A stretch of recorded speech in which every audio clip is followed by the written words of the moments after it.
and this time it's once again going to be the Invader League. We have Starscream on the Imperials versus Murica, aka Riggins, on the Rebels. So we're starting this game off, and we're getting right to it. We got Leia here. So the Rebel list here has Luke Skywalker with Force Reflexes and Force Push, Leia Organa, an ATRT with a laser cannon, another ATRT also with a laser cannon, 5 squads of Rebel troopers. All of them have the Z6 trooper, and one of them also has a Rebel trooper. On the Imperial side, we have General Veers, kind of the cheaper Imperial commander. We have an ATST with a ATST mortar launcher, and we have another ATST also with an ATST mortar launcher. Then we have 2 squads of Imperial stormtroopers. Each of them has an extra trooper and a Deal T-19 stormtrooper. And they additionally have 3 units of snowtroopers. 2 of the units of snowtroopers have an extra trooper and a concussion grenade upgrade, and the last one is bare bones. So we're starting off with Leia using her coordinated bombardment card to launch her attack. So her long-range bombardment is firing on various Imperial troopers. Looks like she's picked off a stormtrooper from one squad. Another squad just passed its save. So that's going to be a suppression token only on another stormtrooper squad. And is there a third one, or has she resolved all 3? Okay, so she's resolved all 3. So she only killed 1 trooper, but she suppressed 3 units with that first activation. And so this card is very strong. At the end of Leia Organa's activation, she may perform up to 3 attacks against enemy units with using the following weapon: 2 red dice, immune to deflect. We're now seeing Veers moving over here. So General Veers has a Spotter 2, so he's moved close to his ATSTs, and he's then using that Spotter 2 action to give them each an aim token to improve their firepower against the Rebels. The scenario we're doing here is Intercept the Transmissions. This is one where there's 1 objective in the center, 1 objective on the left short edge, 1 in between the center and left edge, 1 in between the center and the right edge. And points are scored from these objectives on turn 2, 4, and 6. On 2 and 4, each objective is worth 1 point. On turn 6, each objective is worth 2 points. And the way that you score these objectives is by having more trooper unit leaders near them than your opponent. The deployment is just straightforward battle lines, and we do see rapid reinforcements allowing players to put units in reserves and then come in at the end of their activations on turn 2. We do see the 2 smaller Rebel trooper squads are being held in reserves here. The Imperials have chosen to deploy their whole force. That's probably why the Imperial force looks much more imposing than the Rebels at this time. But we're now seeing Luke is activating, and he is moving up twice. I think Leia gave him a dodge token, and then he just ran forward over here, hiding behind this big tree for some cover, while also contesting this objective, though it will not be scored just yet. This ATST is dodging and firing its main gun on Leia and its mortar against these Rebel troopers.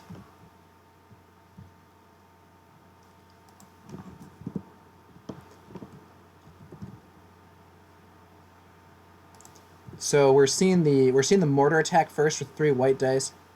This weapon has suppressive, so it does a guaranteed suppression token. And because the ATST is so tall, it can see easily over the bridge that might provide those guys cover earlier, and they have no cover from this attack.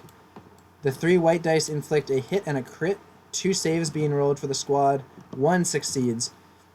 So Rebel Trooper Squad 7 will lose 1 guy and take 2 suppression tokens, 1 from suppressive and 1 from taking a hit. Luckily for them, they're very likely in range of Leia, so they are not at risk of panicking when they do activate.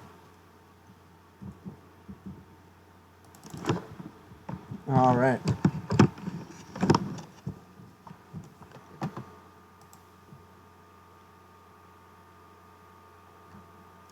So now firing at Leia, he inflicts only 2 hits but he uses his aim token and rolls up. A little bit of lag there. One more hit, so that's 3 hits on Leia.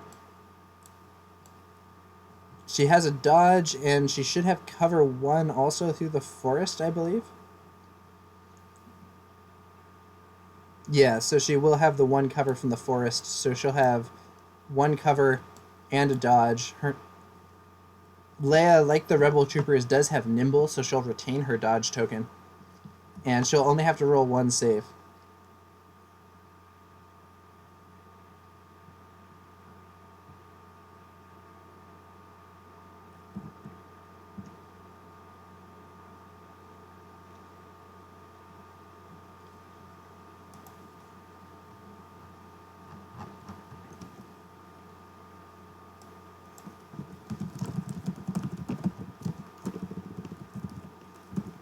Leia does fail her save, so she will take a wound and a suppression. However, Leia's a tough woman. She's got 6 wounds, so don't count her out just yet.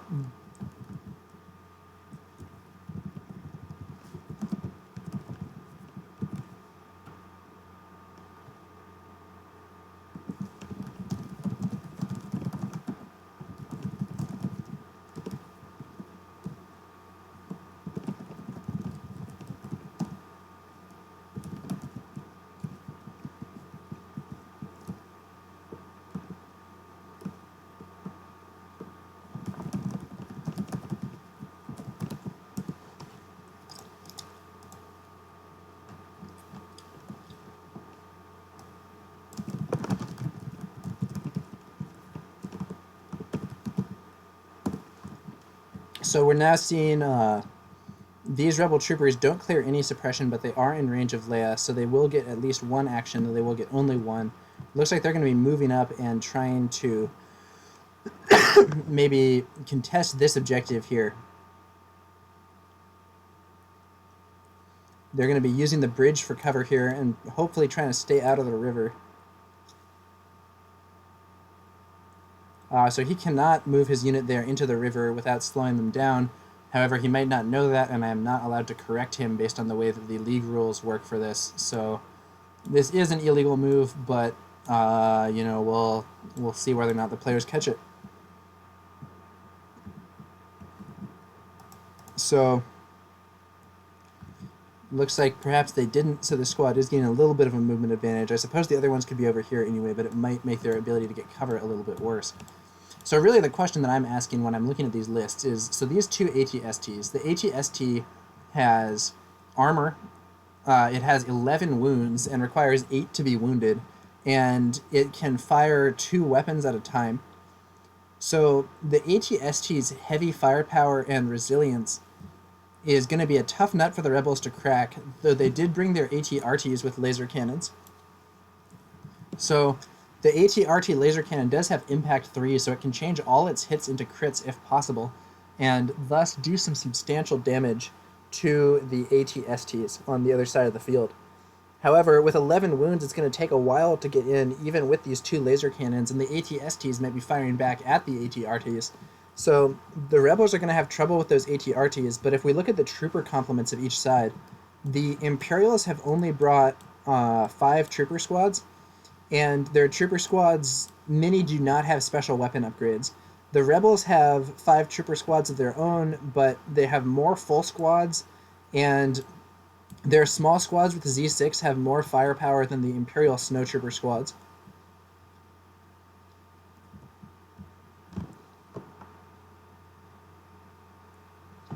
Alright, so we're now seeing, looks like the Imperial troopers over there is still suppressed by Leia's artillery strike and unable to clear it. They're moving up pretty slowly through the woods. So we're now seeing a Rebel trooper unit coming out. So the Rebels have a trooper squad here, a trooper squad here, a trooper squad here, and 2 trooper squads waiting in reserves, maybe to exploit any potential weakness or breakthrough they can create. Now, personally, this rapid reinforcements card, starting with the blue player, each player sets aside up to 2 non-commander trooper units in their order tokens, marking each unit with a condition token. At the end of the command phase of round 2, players add these to their tokens. When they draw a token with a rank that matches a set-aside unit, if there are no other unactivated units with a matching rank, they place that unit on the battlefield beyond range 2 of all enemies. I personally don't like this card because it makes it so that you have to split up your forces to some degree. And the squads that come in don't get to shoot. They're treated as activated once they arrive. So really you have 2 units here that are going to wait until turn 3 before they can start shooting the enemy. The upside is he does have the flexibility, like maybe he makes a breakthrough over here and wipes out these guys, and this side is totally fine, but over here he's in trouble. If that's the case, he can keep those units in reserve and bring them in right in the situation that needs them most. So that's the upside of it. But personally, I just like front-loading my firepower. I'm a little, I tend to be kind of a blunt instrument player to some degree. You know, I play Dragon and L5R. I like just hitting people with big numbers. And the big numbers approach in Legion, I think, involves having your guys activating early and picking off as many enemies as you can. On this side of the board, we do see some of the Imperial Snowtroopers moving up. They are also still suppressed, though, so they're moving up slowly and may well not be in range.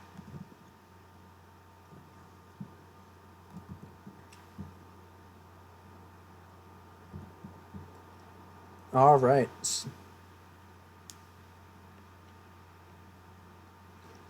We see a support unit getting activated. That'll be one of the ATRTs from the Rebel side. So the ATRTs probably want to move up and shoot that ATST.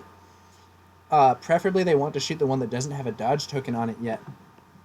Because even though these weapons do have impact 3, the dodge token can remove a crit before remove a hit before it gets turned into a crit. Yeah, so this yellow band is range 4, so as you can see he's just out of range to begin with. The question is he going to move up to fire on that ATST? If it were me, I would try to move up by a very small degree so that I'm in range of this ATST but not the other one. And that would allow me to fire on him while preventing him from focusing his fire unless he moves up his own unit. But we'll see whether or not that's the play selected by Murica, aka Riggins. Riggins was commenting on my previous stream with some good thoughts, and now he's the one in the driver's seat, so we'll see how he does. Looks like he's chosen to activate the other ATRT instead. Or at least check ranges from it. We'll see which one he decides to use. He is moving this one. It looks like he has decided to take a shorter move. Now, if I were him, I would do an even shorter move than that. I would try to get like the minimum possible and just clip one of the ATSTs with the edge of my move. Oh, but it looks like that's what he's going for. He's doing a very gradual advance here. It takes an action to move, an action that you could have used to aim or to dodge. So if you can force the ATSTs to move or do similar before they can shoot at you, it seems quite reasonable. Before he completes his move, he's checking his range. So, okay, so here he is in range of this ATST, but not the other one. Looks like he's actually moving a tiny bit more so that he'll be in range of both ATSTs. I do like the idea of just clipping one of them and not the other with this guy. Yeah, but it does make more sense for him to shoot at that one since it does not have a dodge. So he's rolling 2 blacks and a red. Any result turns to a crit. All 3 hit, all 3 crit. So 3 white defense dice will have to be rolled for that ATST, thanks to the ATRT's impact 3 on that cannon. Let's see how the ATST does. Very weak rolls, none of them succeed. That's a solid chunk out of that first ATST's health. But since it does have 11, it's going to require a fair bit more damage before the rebels can take it down. These 2 ATSTs, each one costs 205 points, so they really do represent actually more than half of Starscream's points investments. Looks like the ATST that took some hits is going to be firing on the ATRT that just shot him, maybe going for a little bit of revenge. We'll see how much damage he can do in return, and he also has that mortar. He's concentrating mortar fire on the rebels that have already been suppressed in that river.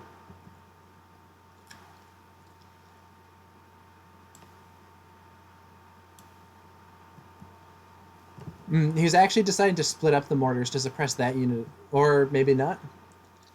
Yeah, it looks like he was vacillating between those. He's gone for this unit instead. Try to stack even more suppression on them with that mortar. Alright, his mortar fires first. Looks like he hasn't aimed. That's going to be 1 crit. So they'll take a suppression. They'll take a suppression. They have to roll a save since it's a crit. Goes through their cover, and they fail the save. That's another guy down. So we can really see the value of the ATST mortars. This is a 10-point upgrade. So between the two of them, they have killed 2 rebel troopers and dealt out 4 suppression. Since a rebel trooper is himself worth 10 points, these ATST mortars have made their points back, and it's only the first turn of the game. Alright, now the main gun fires. It has 5 hits and a crit. So the ATST's main gun has impact 3, I believe. Yes, it does, impact 3. And it looks like maybe he aimed, so he's going to reroll 2 of them and try to just get more natural crits, since he already has 1 crit plus 3 from that. Doesn't pick up a crit. So it's going to be 3 of the hits turn to crits, 1 natural crit. ATRT rolls 4 dice, and it fails all of them. 4 wounds on the ATRT. And it'll roll a damage result. Looks like he has rolled a blank. So the ATRT will be immobilized or disabled, which means that it has to take 2 actions to move. And he can no longer reverse. That's a fine result. All it's going to do is sit here and shoot. But Murica probably does not want to take that much damage on his ATRT at the start of the game, especially given that that's his main weapon that has a good shot of killing those ATSTs. Dual ATST is kind of a bold list. Under normal circumstances, you might not want to do this, but it does have the upside of a lot of firepower against vehicles, and it's going to be defensively quite difficult. The question is really whether or not Starscream's troopers can survive to claim these objectives against the superior rebel troopers and commanders.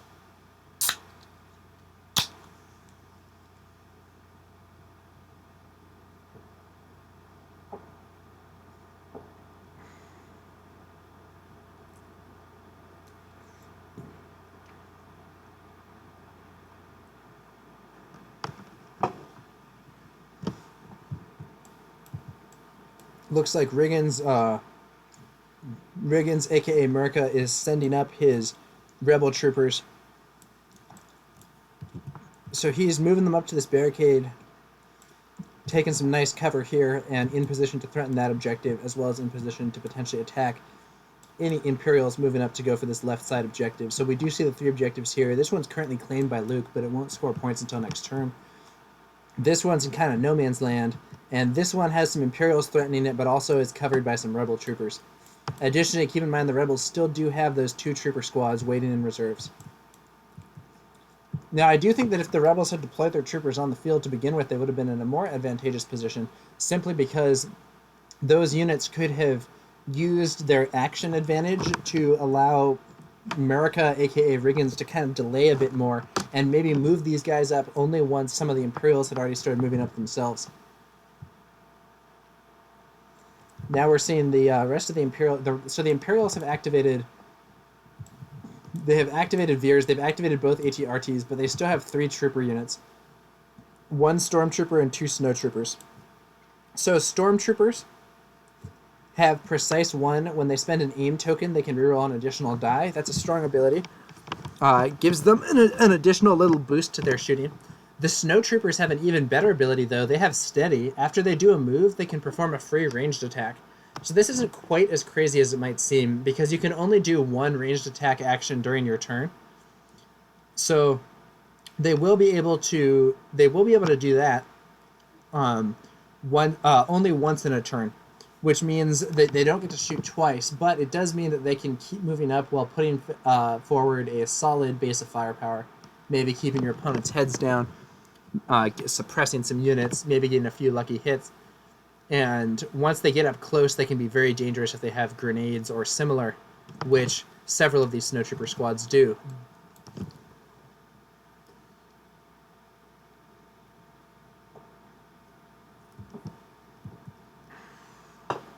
So now we're seeing, wow, surprising action here.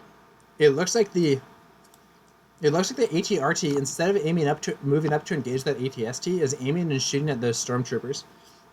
So personally, I think that it would have been better for this ATRT to move up, get in range 4 to that one, but not the other one, and shoot the ATST. He needs to do a lot of damage to that ATST if he wants to take it down.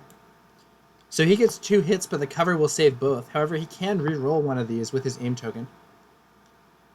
He re-rolls one and picks up a hit. So the stormtroopers will take 1 hit. They have to roll a red defense die.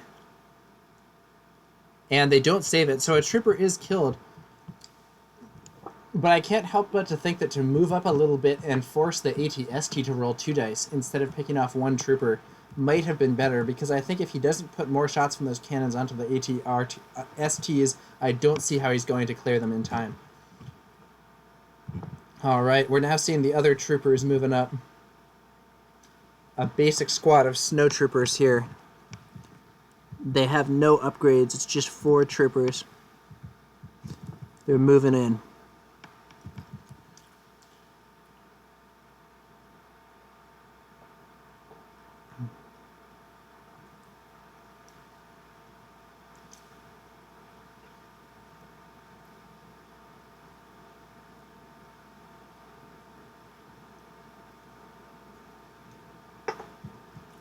So now, the blue troopers have moved up. Looks like yeah, so they're taking kind of a slow pace, interestingly. I probably would have moved them up again. And then the last unit is these snow troopers in the woods. So this has been kind of a limited first turn engagement. We've seen 2 rebel troopers get picked off by the ATST mortars. We saw 1 stormtrooper get killed by an ATRT and another by Leia's artillery strike, and we've seen some damage on this ATRT, some damage on 1 ATST, and finally 1 wound on Leia. So, not a huge amount of damage being done just yet. In terms of the objectives, I think it's very likely that the rebels will take this objective next turn. This objective seems a little more dubious. Maybe Leia could move up twice to go for it. Maybe these guys could move up twice to go for it. But there's no one that seems like imminently about to capture it. And this objective looks like it does favor the Imperials, though these rebel troopers have a great vantage point to shoot down on the Imperials as they go for that objective. One thing I like about this game, like most miniatures games, it really does reward having cool looking miniatures, a cool looking board, and really using the terrain to your advantage. So you can see, you know, there are some cool moments here with like these troopers behind this fortification looking down at the rebels. You got these guys moving up by the bridge. As you can see, the bridge actually does provide pretty good cover from attacks from this side, but they're going to be frighteningly open to attacks from this side. So my suspicion is that these rebels are currently out of range, but if they were to move up and shoot there, they might be able to catch those snowtroopers without cover. That could actually potentially be a very strong move for the rebel player here. He could move his guys up, get the unit leader in range of that objective, and then fire on those snowtroopers without them having cover. The only downside is moving up far enough to get the objective might force him to move his own squad out of the cover here. We'll have to see how this goes.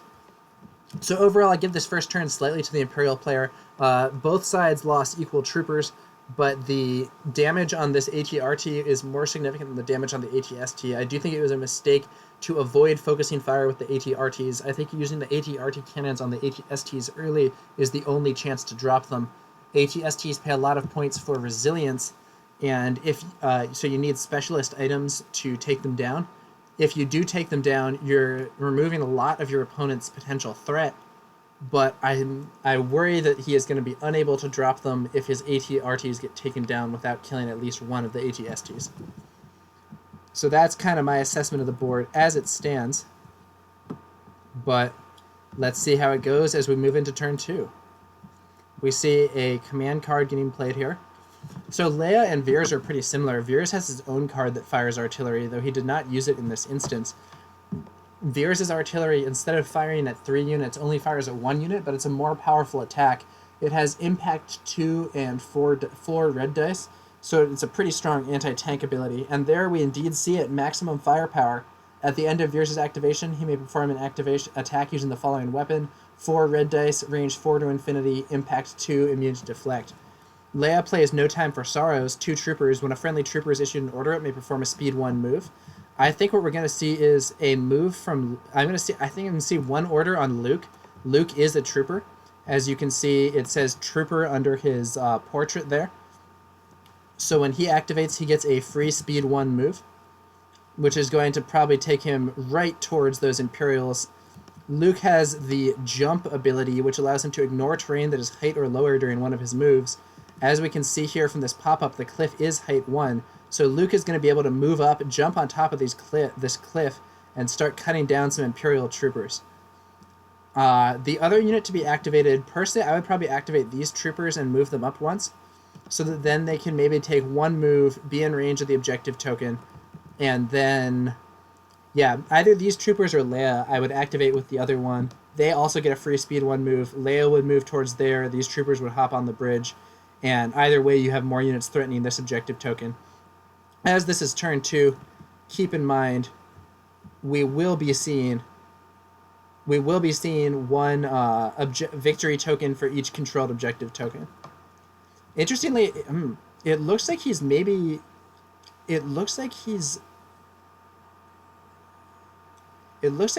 not moving up with Luke. Maybe he thinks Luke has enough movement already to attack this unit, but I personally would love the opportunity to make sure of that. Just get that little extra distance. It does look like he's activated Luke, but decided not to take the extra move. I personally would quite prefer to be moving up and exerting pressure. Maybe one Imperial unit will be able to shoot him out of cover, but I don't think it will much matter. Luke is a tough guy. He's got 6 wounds and a red defense die, and after that he can jump up there, probably take down all those Imperial troopers, or at least do enough damage to him that the Imperial player will be caught out.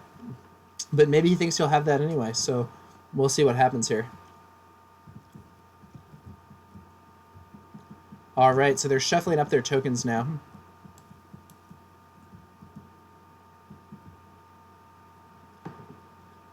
And let's see what's going on. Looks like we see... So that's an aim token for both move token for both ATSTs, and then from Veers' spotter ability. Then he's going to use his maximum firepower to perform the artillery attack against the damaged ATRT. This could take it down in one shot. That ATRT only has 2 wounds left. This attack has impact 2. Any surge or crit is a crit.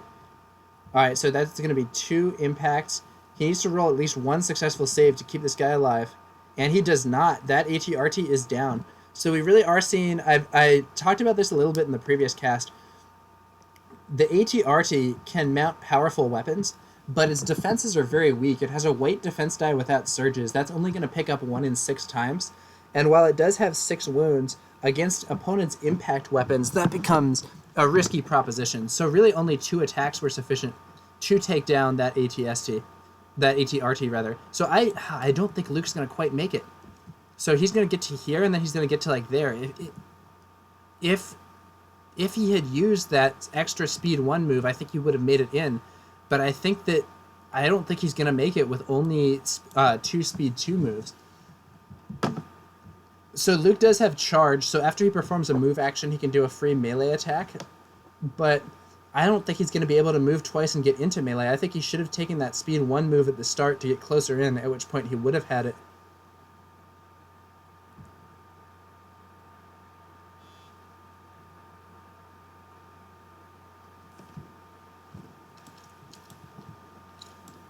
So he's thinking...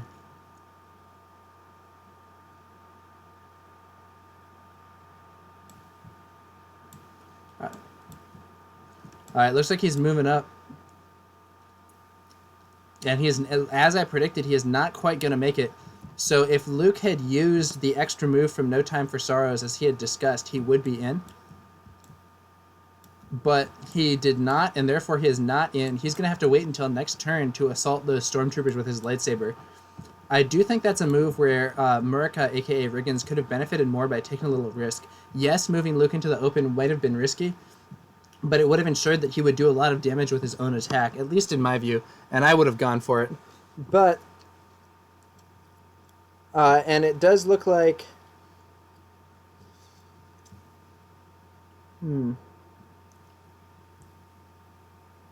Oh, and he's using his Force Reflexes card here. You can exhaust this card to gain a dodge token, so he's using that just in case to get some extra protection. I do think that's a bit too conservative with both moves, really. I would have preferred to... And he should be bowing this card, the Force Reflexes card down here. He should be exhausting or bowing or whatever you want to call it, because that card does not have infinite uses unless it's on Darth Vader, who gets to stand up one of his cards at the end of every turn for free. However, it looks like they've maybe forgotten to do that. But the rules for this league prevent streamers or other observers from commenting, even if there are rules mistakes. So I was not able to comment on the movement situation here, and I am not able to comment on the lack of bow on the Force Reflexes. Maybe he's just choosing to remember it instead of delineate it with the counter, but I do prefer people to actually do it on the board. Okay. This ATST is going to move up. He may displace his troopers there. We'll see whether or not he touches... So, vehicles in this game, if they move over friendly infantry, the infantry are forced to move, but it looks like he is taking a more conservative move, like his opponent did, advancing slowly. And from the perspective of this ATST, we can see that ATRT is wide open, and I suspect is going to be the target. It's possible that both of the rebel ATRTs are going to fall this turn, which is going to leave them with few weapons capable of damaging those powerful Imperial ATSTs. Yep, and as we can see, the ATRT is easily in range. And I suspect we're going to see some mortar shots firing on that squad over there as well.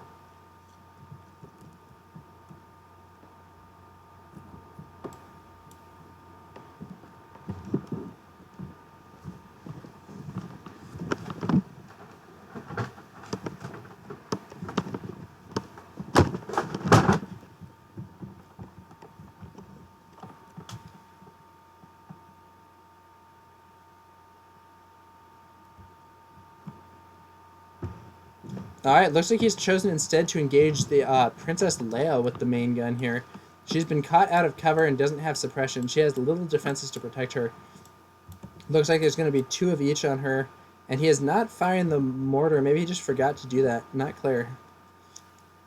You do have to declare both targets. So that's 4. And he'll use his aim token. So 4 hits on Leia.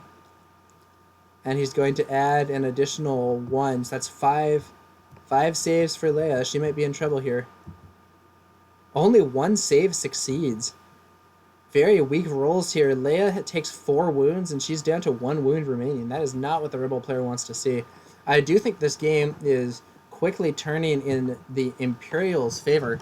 I think the maybe over-conservative move with Luke on this side means that these troopers are going to get to shoot. I think Leia's taking a lot of damage, and I think these AT-RTs needed to have a different role.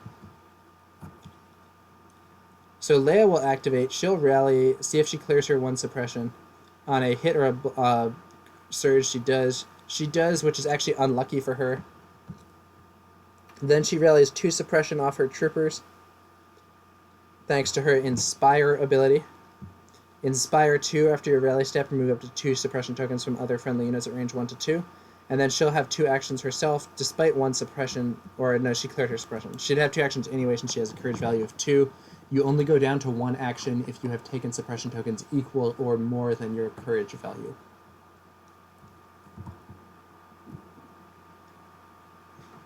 Darkbriar Gaming Studios says, I'm correct on the turning the card thing. Not everyone does it, though he would prefer it himself. Yeah, makes sense.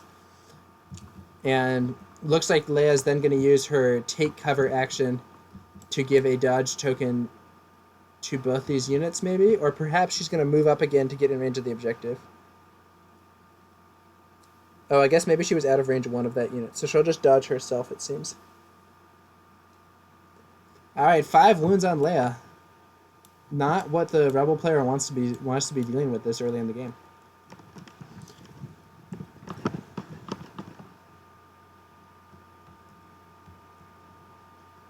A trooper unit is selected here. Or rather, comes up randomly, I suppose.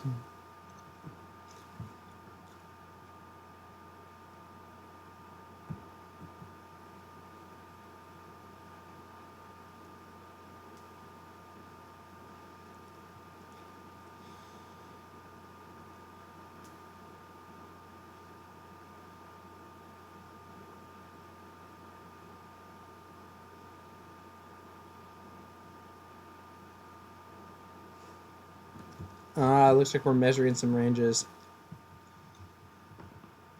I wonder if Luke is in range of that objective. He looks a little far, but he might be in range.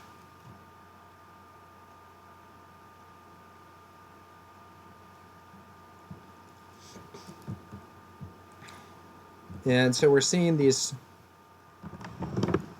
So those troopers up there, the ones that Luke was unable to go for, are activating, and they're going to aim and shoot down at these rebel troopers here. That's going to be 4 white dice and 2 red dice, and because of the aim token, they get 2 rerolls. Because of precise, they add 1. 1 too many dice is being rolled here, but they should only have 4 white dice and 2 red dice, but I'm not able to correct this.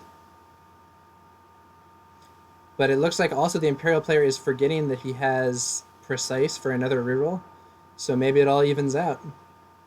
So that's going to be 4 hits. Cover 2 prevents 2 of them, but they take a suppression and 2 saves have to be rolled. 2 white dice for the rebel troopers. Pick up none. 2 rebel troopers down. Would have been nice for the rebellion if Luke had gotten up there and cut down those stormtroopers, but it was not to be. Let's see how they respond.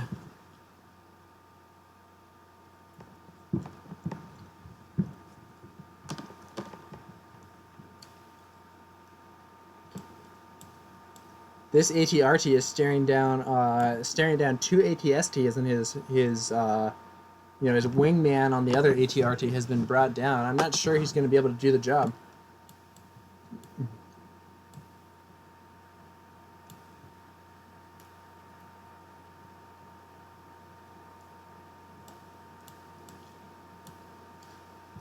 Let's see, what is he doing? Looks like he's firing. Is he going to aim first? Okay, so he's going to aim and shoot. Interestingly, it sounds like the...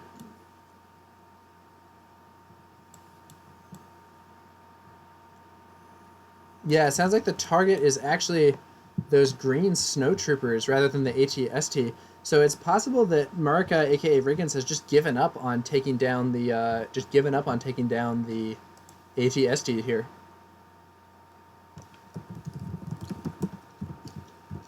Alright, so 1 crit gets through, and it is not saved, so a snowtrooper is felled by that ATRT. Alright, we're going to get a co-caster in here. We're going to get TalkPolite. I am going to quickly call him, and we'll see what's going on.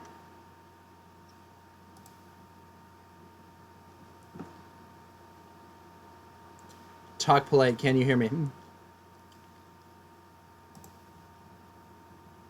Tight. Yeah, let me just change my levels here. Say something again. Okay, can you hear me? Yeah, looks good. All right. Perfect. Welcome to the cast, TalkPolite. And TalkPolite is one of the administrators of this league. And he is a pretty experienced player insofar as anyone is experienced at this early phase in Star Wars Legion's lifespan. Yep, thank you for letting me come on in and join you for a little bit. No problem. So what do you think of what we've seen so far? So I've caught most of the last turn or so. I thought it was, unfortunate that Riggins didn't do his speed 1 with Luke because, as you said, he probably could have got within stabbing range of that squad up there. Here's a piece I thought of it was luck funny. for him, though. It looks like those Yeah. snowtroopers moved up, aimed, and shot, and they missed every shot even after the aim. Yeah, snowtroopers will do that for you. Unless they're my snowtroopers. I seem to roll an absurd amount of crits with my snowtroopers. Yeah, that's a useful skill to have. But I thought it was funny that he rolled an extra white die for his stormtroopers, but then forgot to use the full aim. So things do wash out when people don't know what they're doing. It all evened out. In the previous game, we saw the rebel commander in that game activated one of his units twice by mistake. But he also forgot to use Leia's artillery strike when he activated her. And honestly, the forgotten artillery probably had a higher impact on the game than the second activation from the red troopers. Since if he had activated his other units in a better order, he could have taken their shot anyway.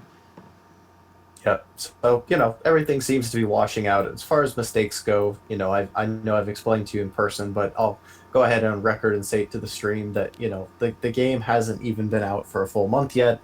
So we're going to live with the mistakes for now. It's between the two players to figure it out. And then if there's ever confusion, to use the rule set, the rule guidelines that I put down for the league to clarify some of the problems. And if all else fails, roll it off.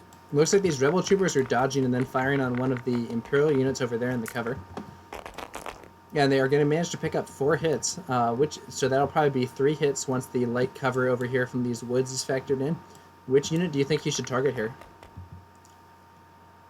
I'd probably go for the stormtroopers because snowtroopers aren't as affected by being suppressed. Yeah, probably the stormtroopers. You want to try to eliminate them as fast as possible for 2 a lot of surges, reasons. 1 block, but that means 2 guys are down since they don't have defense surges, and he did wisely go for those stormtroopers. Oh, he just removed his DLT guy, and that's funny because that was my comment was, I thought he should hit the stormtroopers to try to get rid of that DLT. So it might have been a mistake that he just removed his DLT, but I'm not sure. We saw one of the players in the previous game nervousness. do that, but the opponent let him take it back and just replace one of the normal guys with it. Yeah, that would be a pretty easy fix to me. I don't know why you hold somebody to that because it's not like this game is yeah, unless there's for some anything. weird position with where the cover is or whatever, it's almost an objective mistake to remove the special weapon before the normal guy. Right. Since he has the damage output of more than every other guy in that squad combined, since the squad... Or no, yeah, so there were... 4 stormtroopers plus 1 heavy weapon in that squad. The heavy weapon gets 2 red dice. Red dice with attack surges succeeds 7/8 of the time, so he has 14/8. The 4 white dice from the other guys each succeeds 3/8 of the time, so that's 12/8. So that DLT represented more firepower than every other guy in the squad when it got hit, so it was definitely not great to remove it. It looks like he tried to shake off the suppression and is now gonna make a run for it. Yeah, so they're in range of the objective. This range is actually their coherency range, not the overall range 1. So these guys will be able to cap this objective this turn, despite being suppressed. However, they will have to forgo their shooting, I believe. Since they are still suppressed. And the DLT came back on the board. Yeah, it looks like they realized that mistake, and once again, were willing to allow the swap. This is kind of a cool map, this Endor map. This is the same map that we saw last time. So there's a big river through the center here. The river doesn't provide cover, and it's difficult terrain for troopers and ground vehicles. There's several forests, which are area terrain, providing cover 1 to attacks that go through it, and miniatures that are in it get the cover. There's these hills, which are difficult to climb, but have good vantage points for covering some areas of the map. There are a few of these barricades for cover 2. There's the bridges, which provide cover 2 and a way to cross the river more quickly. And finally, there are these giant redwood trees, which are heavy cover and are impassable even by flying units. And Luke can't jump over them, all of that. So they provide some nice blockers on the board. I'm glad you like it. I spent a lot of time making this map. Yeah, it's very tight. So these guys are going to shoot. They get 4 hits, so probably on the stormtroopers or the snowtroopers who have cover 2, so they roll 2 saves only. And they pick up 1 block, so that's going to be 1 trooper down. Looks like they were going for the snowtroopers. So 1 snowtrooper falls. They should also take a suppression. I had actually spent a lot of time on these maps by really just may have forgotten that thinking about, I kind of thought about what I wanted to do with all these maps when I started putting them together. And one of the biggest things I did that I think helped me make them all fair was I actually based them all off StarCraft maps, like original StarCraft maps. Oh, interesting, man. I didn't know that. So I took the design of those maps and then used that as a blueprint to make the rest of the map. So this map was originally based off the StarCraft map. A river runs through it, which is literally the map is cut in half by a river, and you've got 1 person that starts on one side and 1 person that starts on the other. Tight, man. You heard it here first. These maps are based on StarCraft. Someone asks, so Crescent City Corsairs asks what condition they're playing in. It is rapid reinforcements, and only the Rebel player has chosen to put some of their units in reserves. We have 2 units of Rebel troopers with Z6 only, no other upgrades, that are still waiting in reserves. So that may be why the Rebels look a little outmatched on the board at present. They do have 2 squads waiting. Personally, my own view is that I don't like using this thing unless I have units that have very close range equipment, simply because I want all my units on the board and shooting as soon as possible. Looks like more Imperials are moving up to ensure that the Imperials take this objective and they're then going to fire with that steady ability, the snowtroopers. They get one hit on these guys, and it deals them another suppression, but cover saves any damage that might be dealt. I think on the upside of the Imperial player for getting that one suppression token for that blue squad is that I doubt anybody's going to shoot at them for the rest of the turn, so it would have just gone away. So that attack was probably slightly illegal in that two of these snowtroopers cannot actually see the guys over there, but that's okay. Looks like these guys are maybe just going to fire back. They attempted to clear suppression but did not make it. I guess they're going to just fire back at the snows on the other side. So that's going to be 3 black dice and 6 white dice. Or what? 5? That's not right. He's definitely taking some losses. He's looking at it again. Alright, great. They've reevaluated the situation. There we go. 3 white dice, 3 black dice, 6 white dice. Great. And very bad roll. Only 1 hit, and that squad, I think, has cover. Yeah, they definitely have cover. But I guess they're rolling a save anyway for some reason? No, maybe not. Yeah, okay, I think he started to roll the save and then pointed it out. Cool. So that's going to not do too much damage.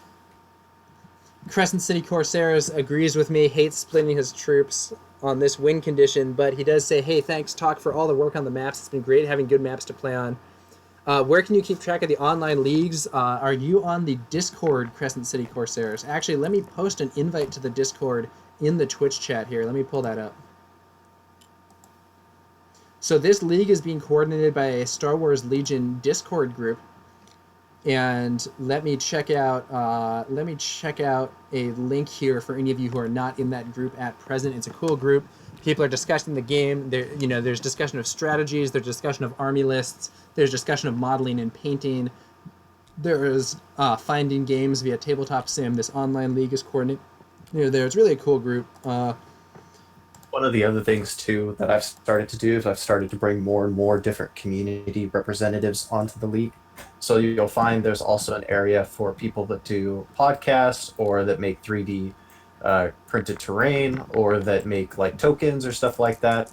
They also hang out on the Discord as well and have a special place to show their stuff when they make something. Yep, that's right. And I have now posted a link to the Discord. That's an invite link. It should be a permanent invite. So if anyone is watching this as a VOD after the fact, the link that I just posted should still work. Just click on that and it should take you to this Discord where we're coordinating a bunch of this stuff and get you in touch with that aspect of the community. Yep. And then there's a channel, Invader League Announcements. That's the one that has all of the brackets on it. You just have to scroll up a little bit and you can see how it's set up. Right now there's 9 different groups consisting of 5 players each. And then over the course of a month, everybody plays everybody in their group once. So 45 people, 4 games each in the span of a month. And then the top 2 person from each group moves on to a single elimination. So there'll be an 18-person single elimination that starts in the middle of May. All right. So now we're seeing, it looks like these green snowtroopers moved up towards this objective and took some pot shots over there. Or where did they take the pot shots? They took pot shots at somebody and maybe did a wound. Yeah, I think they picked off 1 more rebel trooper from that squad. So now we're seeing it looks like the rebel trooper reinforcements are coming in. So personally, I think it's possible that the rebels could put a reinforcement unit actually capping this objective. Because this to me looks like you have to deploy the reinforcement units not within range 2 of any enemies. But I don't think this unit's within range 1 of this objective, and I bet you could put a trooper unit like right here capturing that objective. So then the ATST might have a few things to say about that. And it is just those rebel reinforcements coming in. The rebels really did take the worst of it this turn. They've taken 2 more trooper casualties. They lost one of their ATRTs, and they've only managed to pick off a few Imperial troopers in return. Yeah, and Leia only has 1 wound left. Oh yeah, that too. Leia took a hard hit this turn, taking 4 wounds from that other ATST. I think at least she's not the only leader. I think Murica, aka Riggins, has maybe decided I'm not going to be able to take down these ATSTs. I'm just going to be focusing on the Imperial troopers, and because his ATRT did engage those green snowtroopers this turn and take down one of them. But I'm not sure if that's going to prove to be the correct strategy because the ATSTs are doing a lot of damage to him already, and I'm not sure he's going to be able to sustain that. Sorry if it just played my iPhone being plugged in. I just realized I need to charge my phone. Yeah, looking from the Imperial perspective here, you know, this situation's looking pretty favorable. They have a lot of troopers here facing down fewer troopers. They got these guys in the mid, and they got those ATSTs kind of dominating. We do see some rebel troopers coming in to kind of try to support this side. Okay. And now the ATST will go. Maybe after the ATST goes, the other rebel troopers will deploy for that objective. You know what? Because that bridge is open terrain for ground vehicles, he can actually walk right through it if he was at a slightly different angle, but because he's in the river, that actually is going to slow the ATST Yeah, down. the ATST can only move at speed 1 right now because the river will slow him down. You're right, though. If he were like over here, he could walk across like that. Yeah, it looks like he's just realized it and has shifted to the range 1 move. Yep.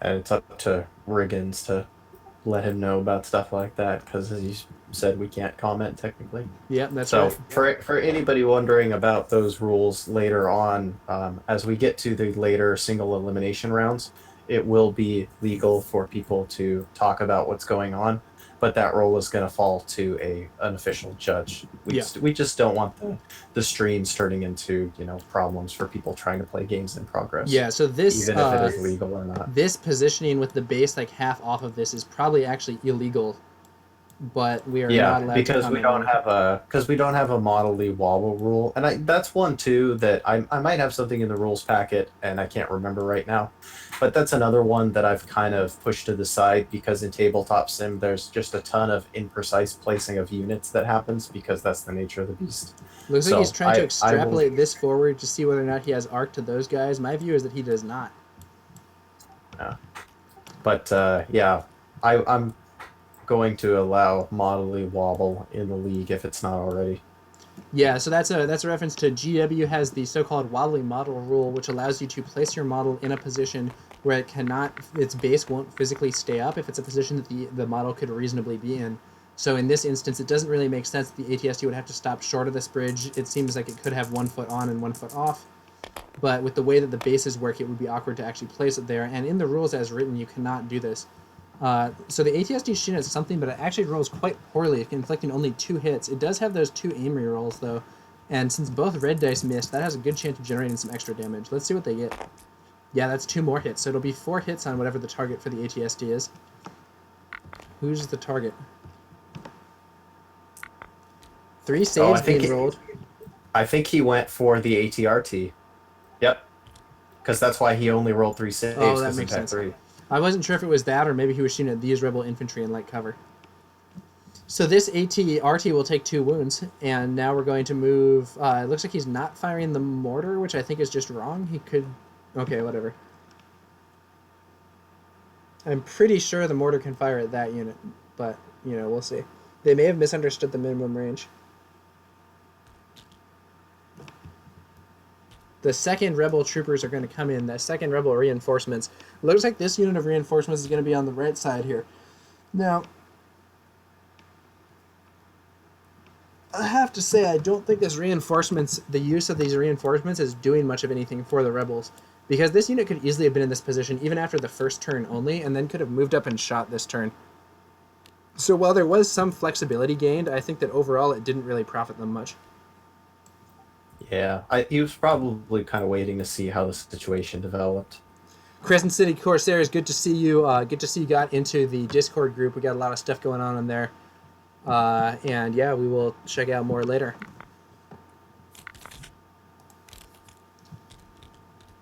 The next version of this league will be run in the fall. Yeah, if you have any questions about that, I am definitely the person to ask. Because I handle pretty much all of the league stuff, and then, you know, it's Magoat's Discord, and then he'll have some input into things, and Tyrion is pretty much purely mod stuff. Yeah, Tyrion is the maker of this excellent tabletop simulator mod. We're really grateful to him for his work. It's made playing this game a lot easier online. A lot of people have played this sort of game in the past using a program called Vassal. While Vassal does have some benefits, it is significantly inferior to Tabletop Simulator for a miniatures game that has three-dimensionality as an important component, as this one does. All right, here are the cards. Luke uses, or the rebel player uses Son of Skywalker. So that's going to. This is a card. After Luke performs his first attack, he can perform an additional attack. So probably what we'll see here is Luke jump up there, slice one squad, and if he finishes them off, great. If he doesn't finish them off, he gets a second chance. And if he does finish them off, he can then shoot his pistol at the other squad. So Luke could do some huge damage this turn. The Imperials. You know what I would probably do is I would jump up into the blue snowtroopers, kill them with one swing, and then move into purple and Son of Skywalker them. Unfortunately, I think you can't actually do it because the attack has to be immediately afterwards. I believe. Because I think it's a... This is actually interesting. After Luke Skywalker performs his first attack, he may perform one additional attack. I believe the way this works is that you get a free attack after your first attack. At least that's the way I've been playing it before, but it's possible I'm misinterpreting that. Well, in that case, then he should just kill the purple squad, because then the combat power on that side of the board will be pretty low. It'll be up to the ATSTs to do the work on the right or left side of the board, I guess. Depends on what you're looking at, but the side that Luke is on. Yeah. So looks like Luke is going to ninja jump over them. That is actually an interesting rules question, though.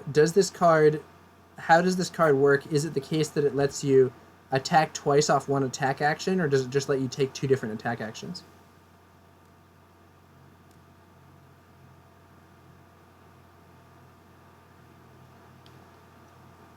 Let's see. I'm going to go check out some rules.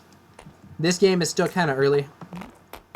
Shudrev asks, is Luke Niten Master? Niten Master is a card in L5R that is infamous for being able to fight in multiple conflicts in a turn. And is extremely, extremely strong. So I think when you use this card, he is. Otherwise, it's just one attack for him. Crescent City Corsairs asks, if he landed in base contact with both units, would he engage both? He would actually not. It's not legal to move into combat with two units like that. You just can't do it. You can only charge one unit at a time. Though if the other unit then moved into combat with him, he could be in combat with both at the same time. But they would have to be the ones initiating the charge, and I don't think they're that dumb.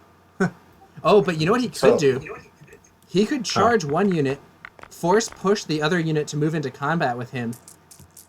That might actually be sick. Yeah, definitely. I'm not sure why he's rolling so many saves right now. Red just rolled, or... Oh, okay. Oh, you know what? He just Son of Skywalkered him. Got it. So the first attack for Luke was really bad.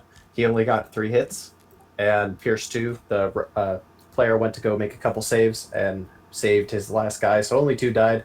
Then he Son of Skywalkered him and did Killed the thing. the rest. Yep. And let's see, it looks like, yep, he just activated push, so there's that push move, and now they are stuck in base-to-base with him. So that was a good call on the push, because that's exactly what Riggins ended up doing. Tight. Because now Luke cannot be hit by the ATSTs unless he moves out of the way, or the snowtroopers move out of the way. So they're going to have to sacrifice their entire action this turn to run away. Yeah. If they want to give the ATST a chance to contribute. As for the ruling, if something says after, it means immediately after. So, the way the card works is you do one attack, and then you can immediately do an extra attack. Cool. Good to know. Similarly, Luke's charge says after you perform a move, you may perform a free melee attack. And the way that works is after you do your move, you then get your attack. But it's immediately afterwards. The reason this comes up is because people have asked, can you force push someone to move into combat with you and then attack? And the answer is no. After means immediately after. Marika says, Luke moved used charge to free double attack. Yes, that's correct. Marika, if you're watching the stream, stop watching the stream. I don't know if you are. You might have just said that. He then force moved the snowtroopers into melee. Yep, we understand that. But it's good that they're trying to make sure it's legible for us. Yeah, that part made sense, that second part. We were just debating some of the other possible moves there. Yep. Looks like he's activating the snowtroopers, so hopefully... here's the interesting... Okay, so... no, this is interesting. So he moved, used charge to free double attack, force moved the stormtroopers into melee. Then he took refresh and used force reflexes. Tight. That's a good move. Yeah, that's So a then he great has his move force push because ready again now- for next turn. Yep. Well, but now now if he gets shot at too from that ATST, he can deflect it back. Oh nope, looks like they're going all in close combat The style. snowtroopers are punching him. I don't think that's necessarily going to do very much. But hey, it could happen. 2 crits. He got Wow. 2 crits. Yeah, man, he's Nice. going to have to roll 2 saves. Oh, and they aimed. They get to reroll that one. Yeah, they can't get rid of the Wow, crit. 3 crits. Wow. He can't See, he must have hired some of my snowtroopers. I don't think he 'Cause can the use dodge the token dodge token Do here. anything for you. Asterin He asks cannot. who is winning. I think Imps are winning, but it's close. 2 saves. 2 saves. Oh, looks like he just got rid of the dodge token, so I guess nothing else can shoot at Luke for the rest of this turn, so the dodge token would go away anyway. Yeah, maybe he... Can you use... Let's look this up in the rules. There is a clear answer to this, but I don't remember it, as to whether or not you can use a dodge token when there's only crits. And the reason you would I'm want to do pretty it is sure. to engage your deflect. Yeah, I'm pretty sure crits go through everything. They do. The question is if even you if can he spend the engaged token his- anyway. That's even if he engaged his deflect, it wouldn't do anything for him in this combat. Well, But if I you get use what you mean deflect in about close engaging combat, it. the surge still blocks. It just doesn't win them as well. So it does help. Oh, gotcha. Oh yeah, and it's Gotcha, unambiguous in gotcha. the rules. A unit may spend a dodge token even if there are no hits to cancel. So by spending the Cool. dodge token here, he gave himself defense surges on those dice, even though he didn't end up needing them. That is a really smart move. Then that's somebody who knows what they're doing with Luke to make a move like that, even if it unfortunately didn't So work out for him. highlighting the deflect rule while defending, if you spent a dodge token, you gain surge block. If it's a ranged attack, the attacker suffers a wound for each surge rolled. So a rebel trooper unit's firing here, and it looks like they only have 1 hit and 1 crit, unfortunately. That they did aim, and they're rolling again. That's going to make it into 2 hits and a crit. That's from this squad. Firing on the green troopers, I believe. The dice are in the air. One down from the green troopers. Even though they were caught in the open without cover, those red defense dice are doing their job. One of the main advantages of Imperial troopers in this game is that their armor actually does something, debatably unlike the movies. The red defense dice that stormtroopers have saves half the time, whereas the white defense dice with surges that rebel troopers have is only going to save 1/3 of the time. Looks like Veers is coming up. Oh, he's probably going to move up and give out some aim tokens, I'd imagine. Yeah, I think Veer's just using his ability to buff up those ATSTs has been pretty effective thus far. Don't really see why he would shift the program now. Yeah. Yep. I've been playing Veers with double ATSTs for a month and a half now, and that's basically all he is. He's a tool to hand out aim tokens. He got a little better once we found out, the rest of his cards, so that was a nice plus. And I really like him picking off like the final wounds off a unit or squad or individual or whatever. He's really good at just like, I don't want to sacrifice this squad or this extra weapon to, kill that one last trooper. So Veers comes up, pops a shot, kills the thing, and then he's helped. Yeah. So Luke is kind of a combat monster. As we saw with the aid of that command card, he wiped out a squad of Imperial troopers in 1 turn. Veers doesn't do stuff like that, but he costs a lot fewer points, and he does provide some nice support to your models. Yeah. And there's General Veers' card. As you can see, he has 3 white attack dice, which is good for a normal model, but bad for a character. He does ignore 1 point of cover, and he does have Pierce 1, but his shooting is still nothing that special. His defenses are not great, but he does have that convert spotter to crits, 2. which is nice. Yeah, he does have surge to crit, so that is a little bit of extra boost on that shooting, and it does mean that sometimes he can get those lucky shots in on vehicles. Yep, he crits about 1/4 the time, which is not too shabby. And a lot of times that I personally shoot with Veers, I usually aim them. Yeah. Or he can use his, He can use his spotter and give one of the aim tokens to himself and one to another unit. And then take a few shots. So yeah, because sometimes you roll those 3 whites and, you get totally nothing. So I can tell you giving the aim to myself has made the difference more than a couple times. I think he actually ended up taking the last wound off Vader that way for me, one of the games Nice. I played. Rebels are aiming and shooting. I think they're focused on those troopers, but they're still getting some kind of weak rolls with only 2 hits even after the aim. Only 1 will get through thanks to the 1 cover from being suppressed. So let's see. Looks like they're rolling 2 saves. No. Okay, they figured it out. Just 1 save. And it is saved, though, so those stormtroopers are staying up. By the way, looking at over here, we do see 1 victory token here for the Imperial player. I suspect... How do you spawn victory tokens? Oh, I guess they're these things over here. Yeah, they've been added in. So I guess that means that they took that objective. This objective was a tie, and no one got that objective. I do think the Rebels could have taken this objective with slightly different moves, and it was probably imprudent of them not to do so. If you look above the area where the cards are, there's the yeah, victory. so these are the victory conditions over here, victory tokens. Cool. All right, so let's see. Yeah. Yeah, Tyrion is constantly trying to make the mod better, and that was one of the things he's been doing a great job too. All right, looks like ATST is measuring its range. Did he move it a bit? That might have just been a mistake. Oh no, he's pivoting. Yeah, looks like he's pivoting. So I think he's pivoting to try to get the mortar to rebels. be in range on those guys over there, or in arc rather, and then he'll shoot his main gun at something over here. Yeah, he might be checking out the arcs too, like deciding how much. Because if he moves it like that, he can still get arc on everything that he would potentially want to shoot at. Yeah, good point. He might try to split his fire too and finish off that ATRT, but put the suppression token somewhere else. He does have to worry a little bit about Luke maybe getting into his rear arc. Yeah, I think that's what's going to end up happening here. Is Luke is going to come up behind the ATSTs and Veers, and they're going to have a bad day. Yeah, the ATSTs do have weak point 1 rear, so if the attacker and unit leader is in your rear arc, the attack pool gains impact 1. Looks like he's shooting the... There's the mortar. Mortar launcher. misses completely, so it's only going to be 1 suppression. That mortar launcher is very strong, though. I think it's probably the best weapon upgrade for the ATRT. The grenade launcher is pretty cool. Looks like he shot too. at the new unit that just joined us. Okay. And then the main gun's going to go against... Not sure quite who just yet. Main gun's going to get 2 My hits guess is the ATRT. Yeah, maybe get that guy out of there. Yeah, it looks like he's re-rolling one of his hits, so that does... or... It was a surge that he's re-rolling. Alright, 2 hits, 2 crits. That is the ATRT. If he fails all these saves, he's dead. He's dead. ATRT is really not doing it here. I do think that they were slightly misused and that I think they should have been focusing fire on that ATST. But that was not the way that it turned out. ATSRTs go down while doing relatively little damage. And I have to say this is a trend that I've seen in a lot of games.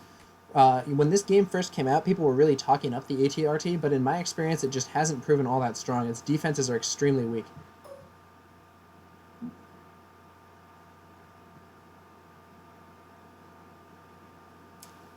And I am sad about that because I do own 3 physical ATRTs, but I am not sure they're going to be widespread choices once more options come out.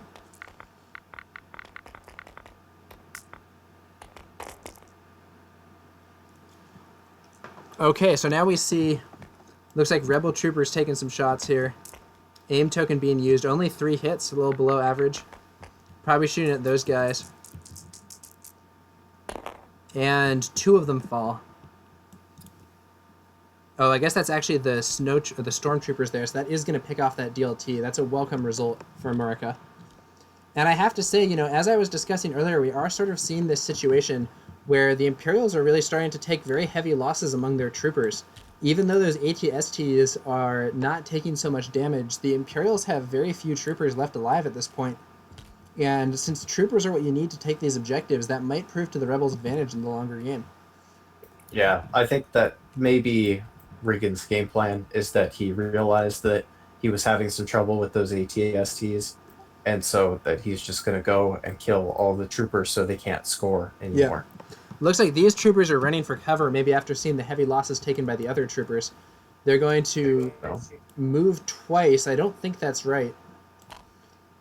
I would probably move and then aim. Just with getting the guy there, you can put your other models from the squad there to get the cover.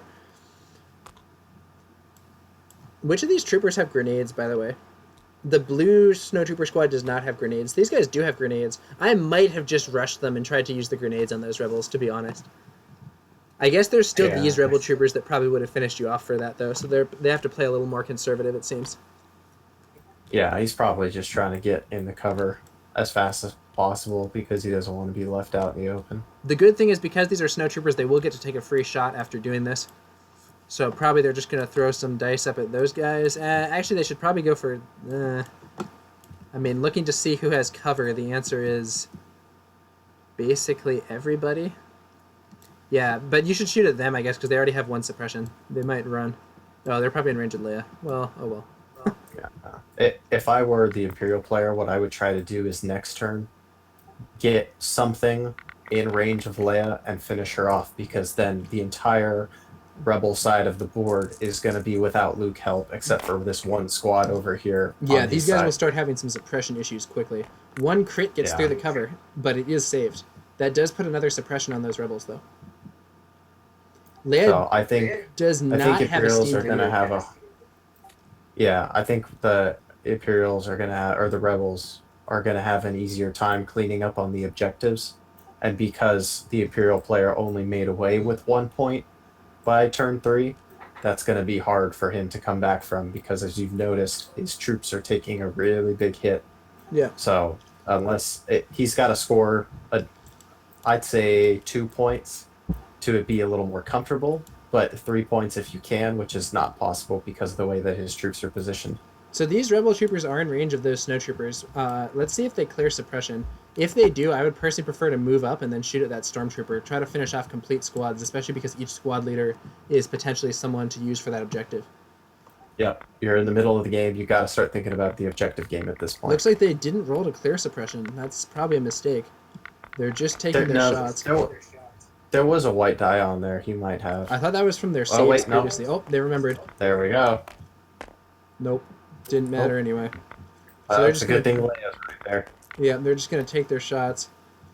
5 black dice, also not correct. That unit should be doing 4 black dice and 6 white dice. Oh, but they remember. Or they're listening to this stream. Once again, if you're listening to this stream, please don't. It should... I don't know if our league rules officially disallow it, but they should. Well, you've got the head of the tournament in here, so I'm going to say allow it. Oh, okay. So it's fine if you listen to the stream. All right, guys, if you're listening to the stream, don't... You don't need to leave. Ah, wow. But- the snow troopers do save the one wound that gets through. But now you have a judge in here, so if I say something, correct it. And I'll know if you don't, because I'm watching. Yeah, that's the real litmus test as to whether or not these guys are going to be watching this stream.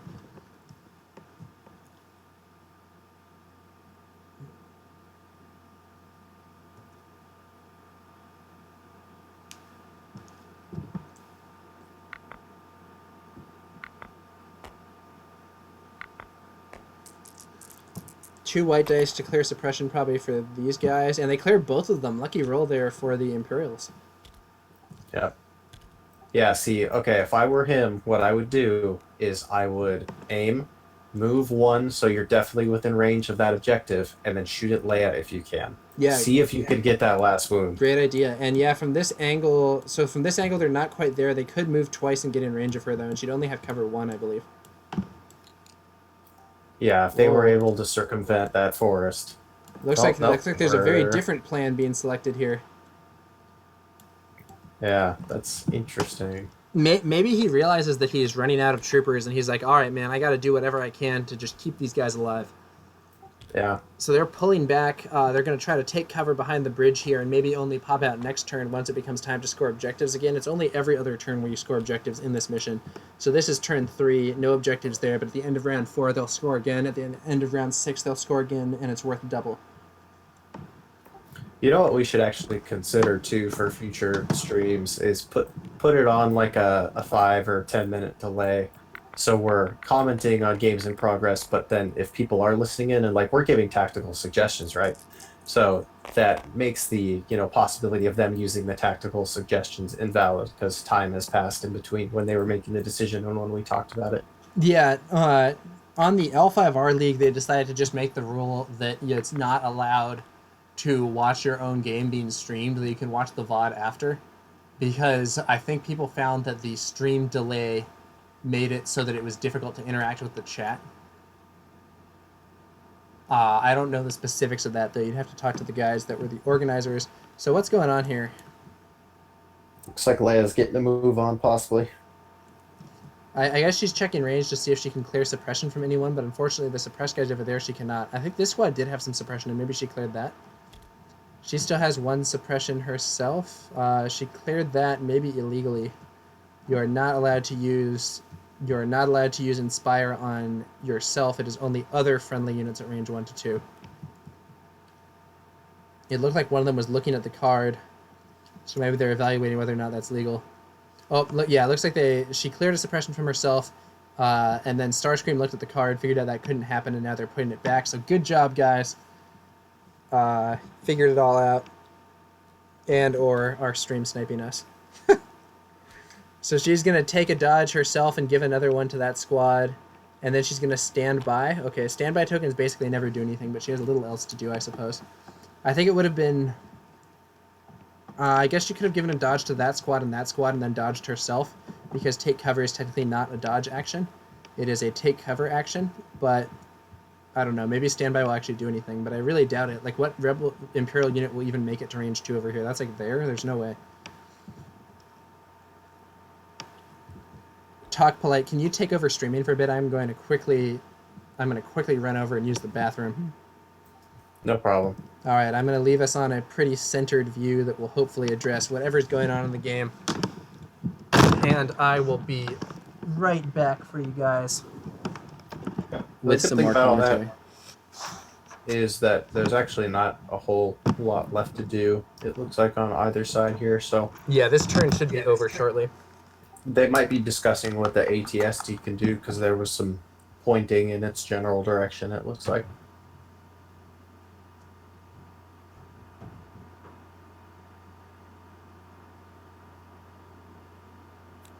So, if Kingsley ever watches this VOD later, I'm leaving this nugget here. He chose that time to ask me to cover it when I was eating something and put something in my mouth to chew on, so epic timing as always. Looks like he decided to go with the Stormtrooper solo model over here. Tried to clear the suppression, doesn't look like he made it, and he's got to decide what to do.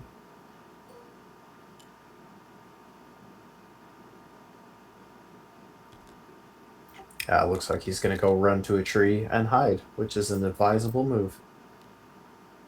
So he's going to try to keep his one solo leader alive there.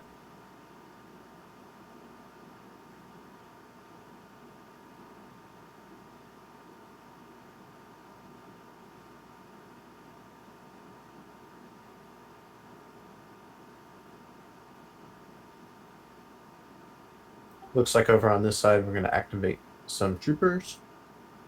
Doesn't look like they can see much as far as that stormtrooper is concerned, and they're out of range of the snow troopers.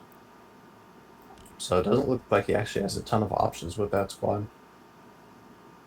So he may be resorting to dodge and standby here just because there's not much more you can do.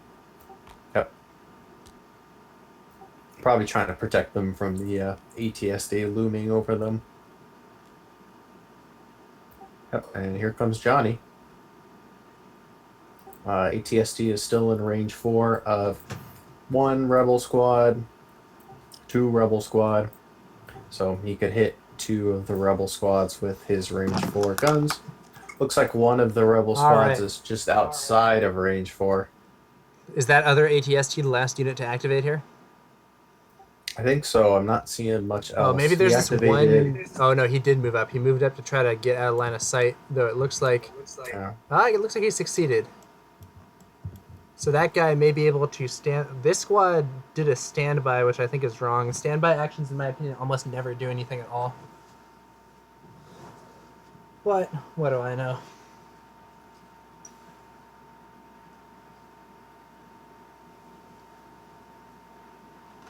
Yeah, the Rebel squad in the corner to Leia's right dodged and stood by. Yeah, I don't think that's so good, but whatever. I would probably move him over there towards the right side. There's not that much left that can even shoot at him. Looks like he rotated and he's going to shoot.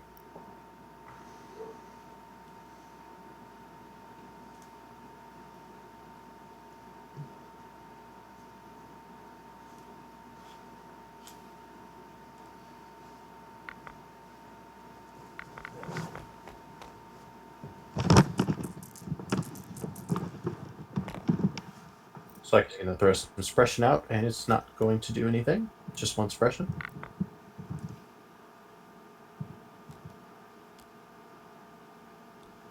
Oh, looks like this Rebel Squad over here has 3 suppression tokens now. Yep. They'll have only 2 at the end of the turn. Hiding Leia behind this tree is prudent with her having taken so much damage. She'll keep these squads in the fight at the very least. Main gun getting 2 hits and a crit. It does have an aim token, I believe.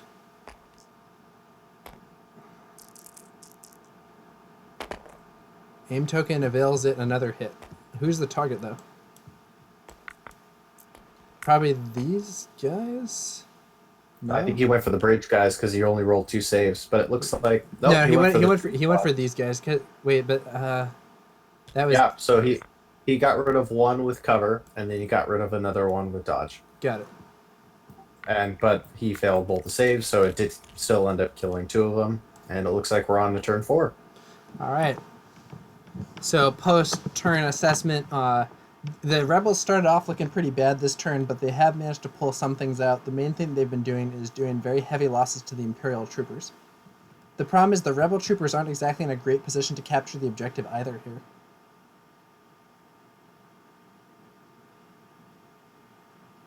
My guess is that Riggins is kind of delaying as long as he can to try to whittle those troopers down as much as he can. Yep. And then just make a break for it on turn 6 and try to get more points than the Imperial player has accumulated by then. Very possible. I do think that the Imperials have a significant chance of holding on to this objective. This guy is currently hidden, and the Rebels would need to advance to engage him. I suppose if these guys climbed down, they could shoot him. But, I'm not sure. I don't know that the Rebels may be hanging on with more of their troopers, but they're also pretty far back on the field. And the Imperials might be able to capture at least this objective. Maybe the Rebels can at least contest it, and maybe the Rebels can take one of these to tie up the score. I'm not sure.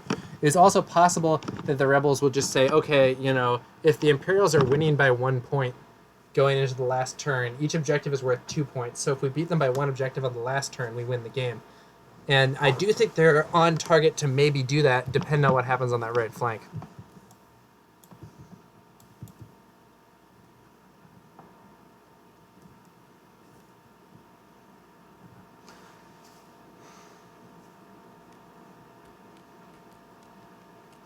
What do you do if you're Rebels here? I'd probably use Luke's My Ally is the Force card, 1 on Luke, 1 on the troopers over there.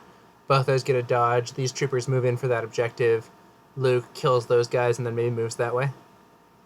Yeah, Luke should try to finish off this squad this turn, and in the next 2 turns, go kill off the green squad of snowtroopers and or Veers. Yeah. Taking out Veers would be pretty bad for the Imperial player as well. Yeah. That would diminish the off. efficiency of those ATSTs. And at the same time, it would remove one of their only troop. Veers is technically a trooper, and he's the only trooper unit that the Imperials even have that hasn't taken damage thus far. So getting some wins on it's him interesting. might be useful. The the Imperial player only has 12 trooper models left on the board, period. That's I think crazy. that's including Veers. But he only has 12 trooper models, period. The Rebels have 6, 7, 8, 9, 10, 11, 12, 13, 14, 15, 16, 17, 18, 19, 20. Yeah, the Rebels have 23, and one of those is Luke, who's a lot more powerful than any other trooper model on the board. Yep.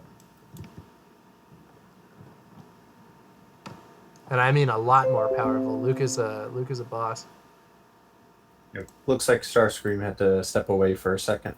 Okay. Because of a weather issue. I'm not exactly sure where he's located, but I could find out because I have super admin creeper powers. Oh, weather issues? They're like a tornado warning or something?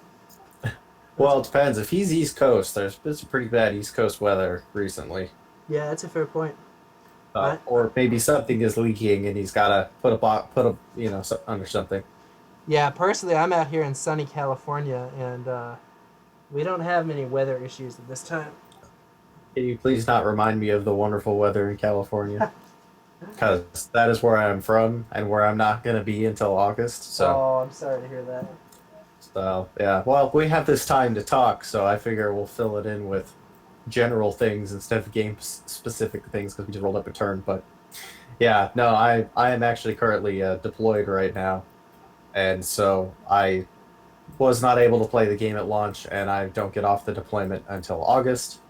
So I have not been able to spend any time actually physically playing the game. It's been pretty much all tabletop simulator, which is why I decided to help run the tabletop simulator league, because this is my only Legion outlet until I get back. So once I am finally done and home, not only do I have several boxes of stuff to look forward to and terrain and to build and things to paint and whatnot, but I'll finally be able to enjoy that California weather myself, because that is where I am from. Nice.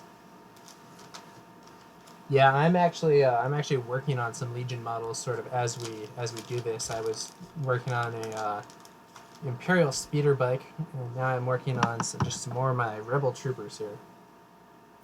I can't wait to get my hands on the ATSTs. I actually don't have any Rebel stuff. Way back when I started playing Warhammer 40k, my first real set that I got was the Battle for Macragge, which I think is a 4th edition starter set. That was Marines and Tyranids. Yep, and so that was given to my little brother and myself. My little brother was interested in the Space Marines, and I was interested in the Tyranids. And so we did the same thing with the Star Wars set. I took the Imperials, and he took the Rebels. So is he been playing parts of the set. while you're away? So he doesn't live in the same place that I do. So my wife broke the box in half and sent him his half, and so he just started putting his stuff together. He's located in Oregon, so he's starting to glue and build everything as we speak, because the cool package stuff. just got to him. Yeah, Oregon's nice. Yeah, I went to school up in Washington, so I got to hang out in Oregon a lot, and I'm a big fan of the Pacific Northwest in general. But I miss that California sunshine, which is why I came back home. Gotcha. So You I think from- Starscream is back. I saw his blue hand moving around. Are you from NorCal or SoCal? I'm in Southern California. Cool. I'm So, in NorCal where- myself, where- so not quite as I'm up in Stanford. Okay, I was gonna say whereabouts we might see each other. Yeah, it seems unlikely. It's actually So funny. it looks you know. like Oh, here we go. Starscream is going for Imperial Discipline, which is That is interesting. not a legal It says card not for this torn league. illegal. Yeah, it says not torn illegal if you hold your hand over it. So I have a feeling that they're gonna figure this out, Imperial or they already discipline, know not it. turn illegal. I guess Yeah. it doesn't really So- matter. Maybe Yeah, he's just there's using it not as a a lot of- proxy for the 3. Yeah, he's probably just using it as a 3-pip because it is a 3-pip and it's a cool looking card, you know? Yeah. So, but yeah, there's really not anything he can recover with because none of his units have suppression. So Yeah, nor does he have it's- exhausted upgrades. So I guess even if he uses that Yeah, illegally, see, Riggins said, because he's still listening to the stream, that they're using the regular 3-pip. He's just using the sweet art for the card, which I totally approve of because that's a sweet card. tight. So there you go. So he's activating Veers and the ATSTs for his 3 units, and Riggins is activating a Rebel squad, and I would assume another Rebel squad. No, Rebels and Luke. That's who it is. Because he went with the Force is my ally, I believe. Yeah, that's a good card. Yeah, my ally is the Force. Cool. So yeah, Luke's gonna control this side of the board pretty handily, I imagine. So it'll be interesting to see because this side of the board that is on might be the waterfall that kind of cascades down and ends the game. Looks for the like Luke's Imperials. going for those troopers, but he only rolls 2 hits. Wow. Oh, And wow. is that what's happening? I guess he didn't aim. Yeah. Yeah. Wow. Bad luck there. I bet you he wanted to move afterwards. So that's actually going to hold Luke for another turn. That's huge for the Imperial player. He could force push the troopers and then move anyway. I don't know. That's pretty big though. Yeah. Looks like he's not doing No, that. it looks like he's It looks like he's pushing the trooper. Oh no, yeah, there we go. So you should push the trooper backwards. That's definitely not correct. You should not push the trooper towards the objective. Oh, and Luke's gonna get attached because tabletop simulator. Yeah. That's pretty funny. Tabletop simulator likes to spite us at times. That's why there's some flexibility in certain rules, because we have to deal with stuff like that. But worth it to make this league work. I agree. I dare say that Invader League is running the largest tournament that currently exists with Legion, That having a seems total of very 45 likely. people playing in it. So I'm happy to deal with little things like that in order to bring an actual tournament to people's doorsteps. So it looks like Luke is gonna try to jump off the cliff here. Man, that's some interesting timing for that to go down the way it did. Yeah, It's a good thing he remembered to push there, because that would have been terrible for the Rebels to have Luke tied up for another turn. yeah. I think that's why he didn't aim also. He was hoping to wipe the unit out without having to, and then move to Yeah. engage the next targets. Yep, and there he is. Luke is back on the board. Going for that command. Looks point, like- I think. I think he's trying to get as close in the corner as possible, so the ATSTs and other units have a harder time seeing him. So, if the ATSTs can do an about face here and put a lot of damage on Luke, that'll obviously be a lot of trouble. Oh He yeah, does and still now have a Luke dodge is in token. square position too. He does have dodge token, but I'm actually becoming less and less scared of deflect as I move on. And you're talking to somebody that runs the double ATST list a lot, so that's something I have to deal with a lot. And I've found that it's easier to get through that dodge than you think. If you make the unit take saves, they are going to fail some saves. And I'm sure you remember that one game that you and me had where Vader, deflected, I'd say, like 5 shots back at ATSTs Yeah. and practically half killed one himself. It's the way it goes sometimes. That and the last game that I just streamed, Vader had some nice deflects for sure. So, But like you said, you just got to make them make take those saves. Yeah, just make them take saves. That's the biggest thing that you can do to, make deflect a non-issue, is just engage them with a unit that maybe you're not as worried about or you don't care about as much. Like if maybe he'll shoot with the green snowtroopers first and see if he can get him to commit that dodge token, because let's say you get 3 hits with the snowtroopers. Then the red player's thinking, all right, do I want to burn this or not? And you're just making somebody take choices. Yeah, And the or more make choices him that do- you can make somebody take, the more choices he has a chance to fail. Yeah, or maybe do the ATST that hasn't taken any damage yet. It's like, even if you deflect this whole attack, I still have more than half health. And all Yep. Get I- creative. Use your other assets first. But yeah, I think that's a good move too. See if you can do your damaged one first, your undamaged one first, because then if he soaks up a couple hits, it's not a big deal. Because chances are, this late in the game, those ATSTs aren't dying until Luke pays them a visit. So But when little you're else probably has a chance. when you play the 2 ATSTs, what if anything are you worried about seeing on the other side of the table? I'm worried about Force users. For what? Force users. Force Luke and users, Vader. Yep. That's the biggest thing I'm worried about. I'm not worried about ATRTs anymore because, like we've talked, they're glass cannons. They're really easy for my other units to pick off. Yeah. And with the Force users automatically just burning through that armor with the Pierce and stuff like that, that's the easiest way to remove one. So Luke naturally can be a bit of a problem for me because I like to be very aggressive with my ATSTs because I use the concussion launcher. So I run them up a lot. What I like to do is I like to have Veers and the ATSTs together. Veers is giving the aim tokens out, so when the ATSTs activate, they can move and then shoot. And so they're mobile. They're very mobile. They're very in your face. They're very scary. And the longer my ATSTs last, probably the better that I'm doing in that match. So while the ATSTs are bounding forwards, they're taking wounds for my troopers. So I don't run into situations like our Imperial player's having right now, where he basically has no troopers. Yeah. You can't be stingy with your ATSTs. That's my theory. Because the more wounds those ATSTs are soaking up for your troopers, the better. So Yeah. I will say that, yeah, Force users, people with Pierce, are my biggest problem that I have. I tend to kill them first and then move on to other targets. And then just death by 1,000 cuts, The ATSTs, it's kind of like what I was talking about with Luke right now.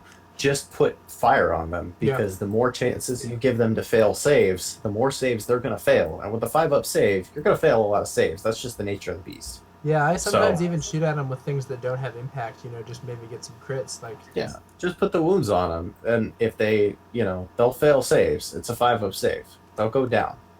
So yeah, death by 1,000 cuts. When I see somebody with a ton of 6 troopers, I know I'm going to have to be a little more careful, because very quickly can the tables turn, and suddenly he's putting fire on an ATST with 3 squads, Yeah. and it's losing 5-6 wounds that turn. all right, looks like we're seeing some shooting here from those rebel troopers. Probably for the Yep. green guys. 2 crits, 1 hit. Seeing some rerolls. I think he's shooting at the ATSTs. Oh, it's kind of dumb if he is. Nah, he's shooting the green guys. Oh, okay, shooting the green guys. Okay. Trying to take out all the Imperial troopers like we discussed. But the Oh. green guys, those red defense dice holding up strong. No casualties. And those stormtroopers are dirty. The suppression might be relevant though. Maybe Yeah, he'll the activate suppression Veers is to good. remove it with Inspire. He just activated Veers and put on aim tokens on his ATSTs. Oh, my mistake. I saw that heavy token and I thought it was the commander token. They look a little similar. Yeah, Veer's doing his job there as just a support element. Now, one thing not a lot of people know is once they already have an aim token, you can aim again and spend 2 aim tokens on 1 attack if you want. Yep. Though it's not that likely unless you have a bunch of weapon upgrades that you'll actually have 4 things to reroll.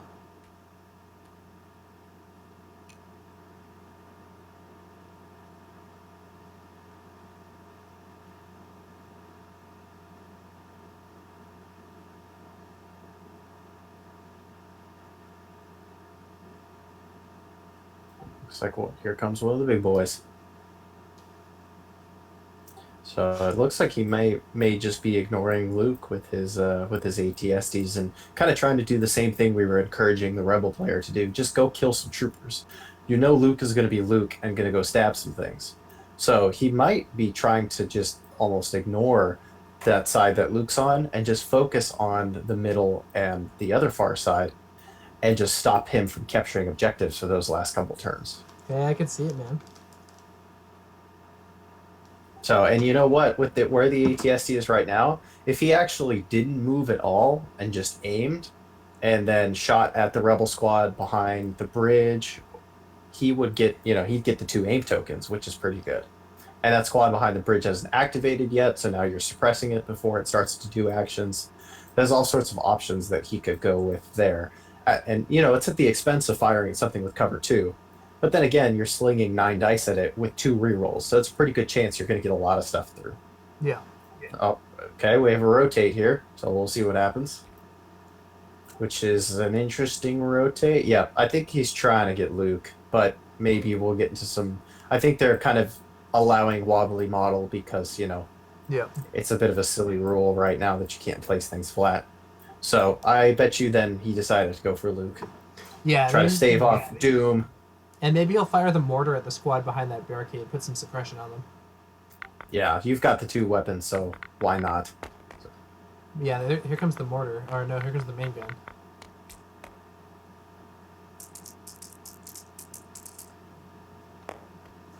Five hits. Yeah, pretty solid. And is this the one that was already damaged? Or is it the other one? I'm not sure. Let's see. 3. I think this No, is the 3 is the undamaged undamaged one. Yep. Nice. So he's doing what we were discussing earlier, shooting Luke there first, so deflect will have less of an impact. If he is indeed shooting at Luke, yeah, I suppose he could be targeting those troopers. Yep. No, there Looks it's like 4 Luke, saves because those for are Luke. red dice. Luke makes all Ooh. 3 saves and deflects Nice. once. That's a wound to the ATST. A suppression on Yeah. Luke, but no damage. So we really are seeing the strength of those defense dice and dodge. But, 1 wound on a unit that's going to have 10 more, it seems unlikely that he's going to be able to take that unit down at all, like we were discussing. So I think he's fine with that. I guess he did not shoot his mortar. I'm not sure why.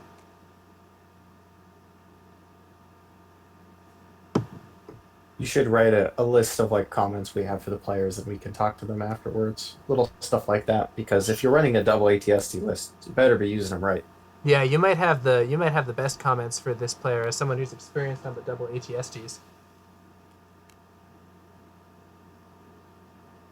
This is Starscream on the Imperials. versus Murica, aka Riggins, on the Rebels. Riggins did have some nice comments on the stream earlier when we were playing Stabcast. It was Stabcast versus what's his name? Shoot, Stabcast and Tezrael. Tezrael. Yeah, that's right. Yeah, Tez is from Tez and Stab are two of the newer players to enter. They got in kind of late, but because I had enough alternates to feel comfortable about opening up another bracket, I did. I used to be in the EU group, and then I took myself out of that to allow another EU player a chance to play, and then put myself in the new US group. Rebels firing on Troopers again, probably. We got 2 hits and a crit. Not sure which Rebels these are that are firing. Oh, I think it's maybe... He went with this squad that had the 2 suppression over here. Got it. And cover because he rolled to clear suppression, so no damage inflicted. But yeah, I put myself in the EU groups because that's the time zone I'm in right now with the whole deployment thing, and I actually realized that it's better if I put myself in the US groups because I work nights. So on my days off, I'm awake during the US prime time. Good point. So it actually ended up working out better for me that way.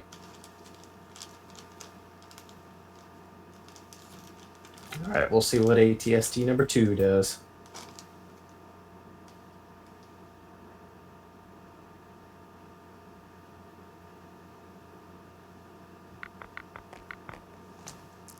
Oh, looks like it's shooting some suppression. Maybe. Yep. I got one. Cover will probably save it.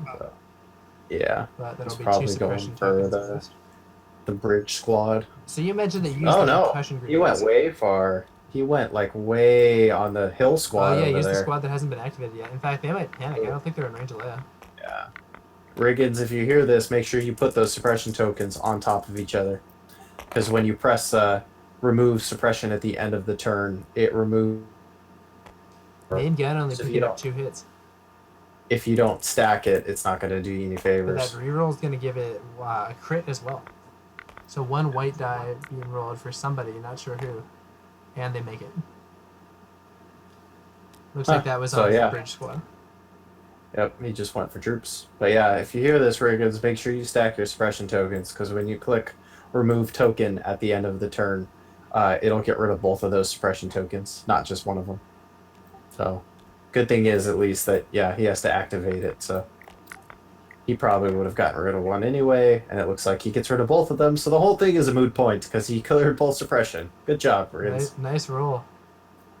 So, I think you were going to ask me something about the concussion launcher after this. Yeah, you were mentioning you took the concussion grenade launchers on those ATSTs. Do you take the mortar launchers as well, or just the concussion launchers, or what? So, I started taking out the light blaster, and then I got rid of that because it was cool, but it wasn't helping my situation, which was, getting through cover. So then I realized, okay, well, let's try double grenade and see how that works out, and that ended up obviously solving the problem. Because I'm being aggressive with the ATSTs, I'm taking wounds on them instead of my trooper models, and I'm getting rid of cover. So it was a perfect medium. And then we realized that Veers is 80 points, not 90 points. So while originally I wasn't even thinking about the mortar launchers because I'm not really a big fan, I had an extra 10 points randomly appear in my army. And so I took a snowtrooper out of my army, and then I took the points from Veers and gave both of my ATSTs mortar launchers. Nice. And so I find that helps a lot, because on like long deployment or long march type games, I can use them as a defensive tool and then go on the offensive when I need to. So in the situations when I play purely defensive games, like when I'm the blue player on key positions, then I actually really like having the mortar launcher, because then I'm getting the full use of that arsenal too. Pretty much every turn, I'm always getting use out of my arsenal. So yeah, it wasn't something I originally planned on doing, and it's not like a game breaker. It's not something that for me has been like, yes, I'm going to do this forever from now on. But for the situation, it really did the trick, and I think it's been a great addition to the ATSTs in the meantime. Almost all the people I've played against, they've done a great job of keeping their commander in range to help people out. So I've seen very little panicking in the league, and I've seen very little panicking against my opponents.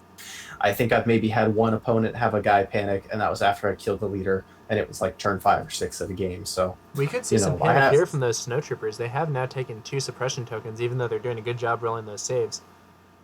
yeah, we might see some panic over there. But yeah, it hasn't been something that I think has really gelled with my list. But I was able to throw it on there for some extra goodies Nice. because there are situations where it helps to have it. So, and I've noticed because I take veers, people like to force. Oh, they're trying to the clear that rig suppression. against Did me. they make it? 1 suppression's cleared, so no panic from those snowtroopers to this turn. Good job, snow troopers. But yeah, no, I have noticed with it works really well with my playstyle to take those grenade launchers, and that's something that I will use every game no matter what. And that's what I try to take, stuff that I will use every game no matter what. I never try to take something that I might only use sometimes. Gotcha. So that's why I didn't like the mortar launchers at first, because there are definitely games where they don't see a lot of use. Looks like this one guy is gonna dodge. He's gonna dodge apparently 8 times. Not legal, but That, whatever. that was probably a mistake. Oh, looks like the tokens came out on the wrong guy, and maybe he didn't see them going over, so he hit the button multiple times. That would make sense.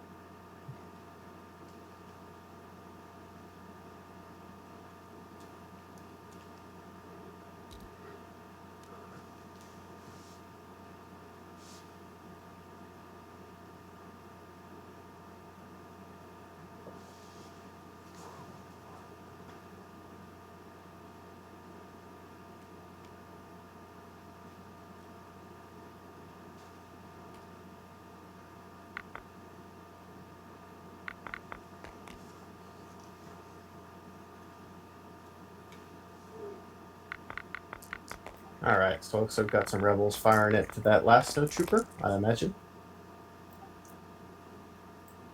Not a terrible swing at it.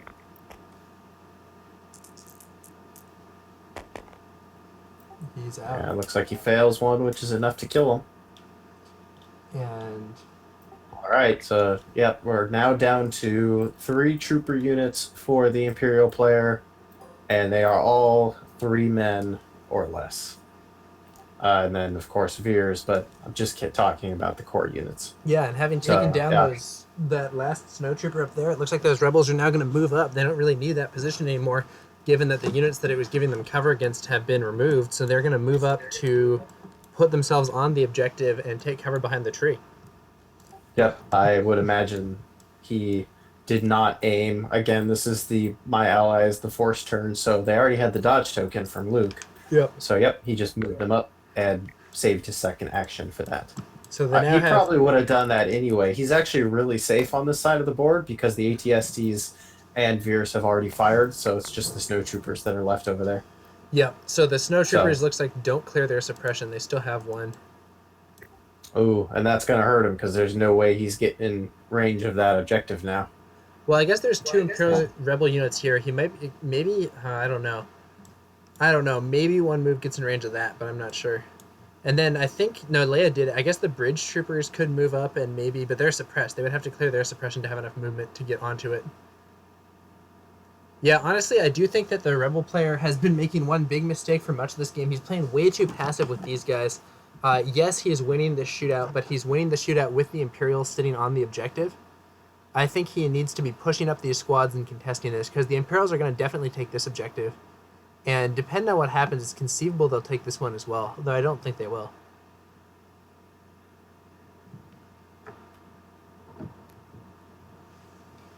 Looks like they're kind of doing some measurements, trying to evaluate whether the bridge troopers have a good shot. I do think that what we're going to see here is Imperials keep this objective, Rebels take that objective. The question is the center objective. I guess if the Imperials take that one, if the Imperials take the center objective and that objective, they'll actually be up by 2 going into the last turn. That's going to make it very hard for the Rebels to win this game. They would have to take 2 more objectives than their opponents in the last turn. So I do think that the rebel units have not been playing to this scenario very well. I do think the strategy of focusing fire. Oh, and it looks like they don't quite make it though. So the snowtroopers run for the that center thing, but they are not quite in range. Interesting. Well, I guess we'll have to see what happens then, because it'll be a point to a point. No, a point to 2 points. So somebody's gonna have to be at least on one objective by the end of this game to swing it in the rebel way.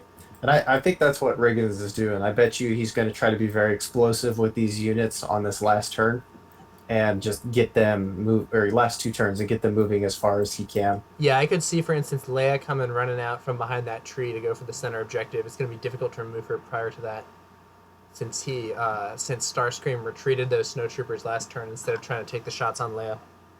I do think shooting for Leia might have been more effective there.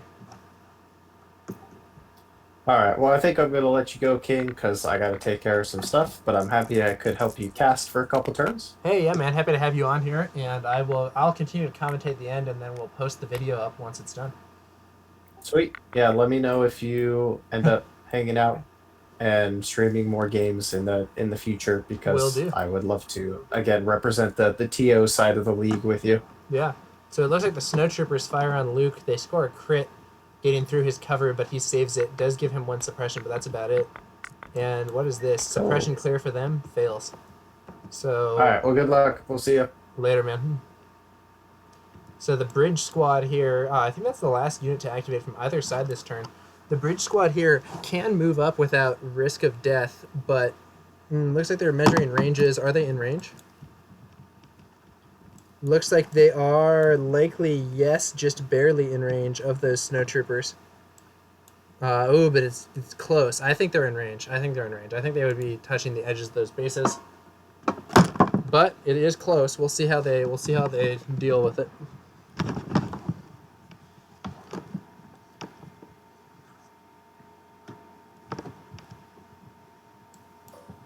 Looks like they're choosing to move up. I'm not sure whether that's because they think the squad is not in range, or whether that's because... Oh, I guess they're trying to see, will they make it in range of the objective?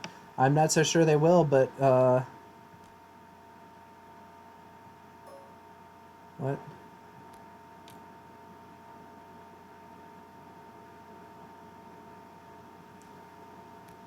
Not sure what went on there.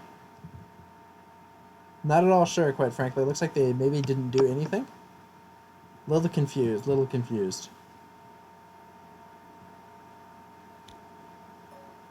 Yeah, really uncertain what happened there. At the very least, they should move to there to get those other guys still in cover and move up for potential shots, but it looks like they chose not to do anything that turn.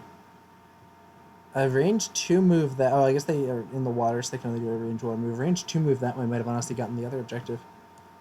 Little confusing to me why that unit's standing there and not doing anything. Maybe they decided they were out of range, and then he wasn't going to get in range to the objective, so he didn't want to move up. Each player does take 1 victory token, so the score is still 1 point in favor of the Imperials. That means that going into turn 6, the Rebels are going to have to take 1 more objective than the Imperials to win this game.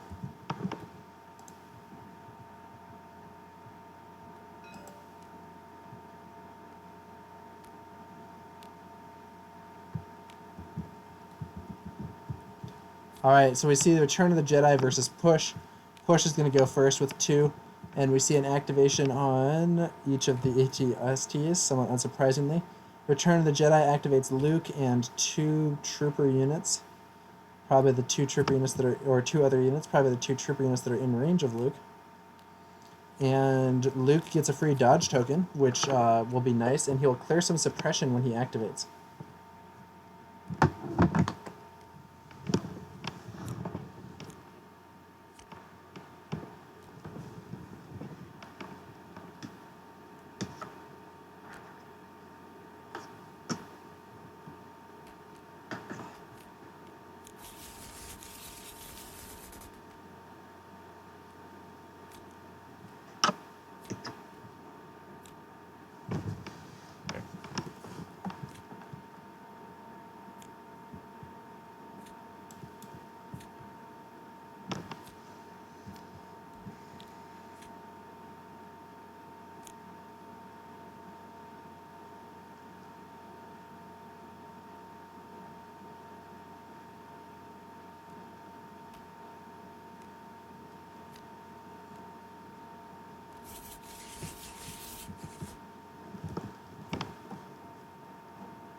All right, looks like we're seeing Veer's moving up a bit, staying behind his ATSTs, and gonna probably provide them some aim tokens here.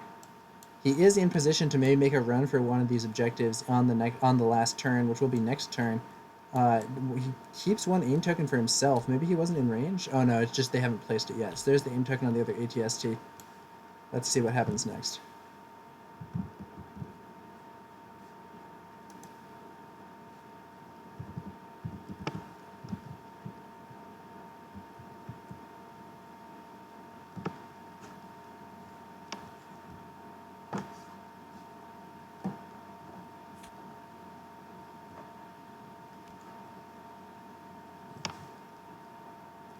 There's Leia activating.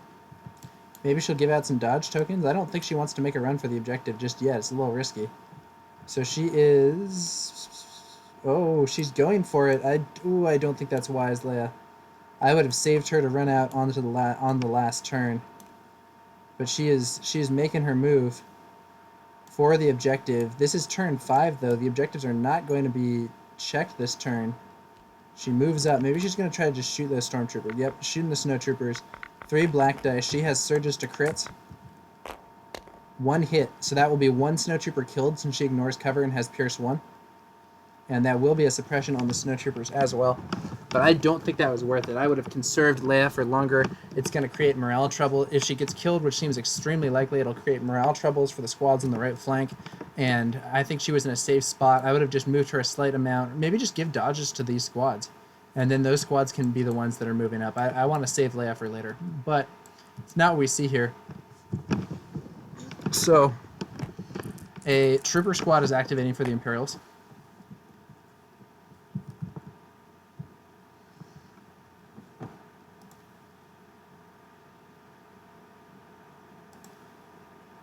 Yeah, and let's see here.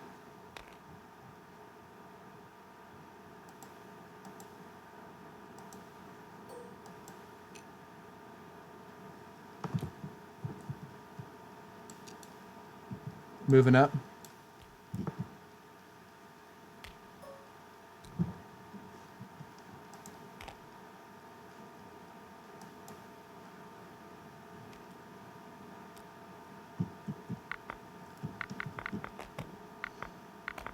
Two white dice from those troopers shooting at Leia, probably. 1 surge goes to a hit. She'll have to roll a save. Leia dies. Not worth it to take down 1 snowtrooper, I feel. Really not worth it. But I don't know. I would have saved Leia to try to run out there on turn 6 and be a force for that objective. I think her morale and other buffs are much more important than taking down 1 or 2 additional troopers. She did roll a little unlucky, but even so.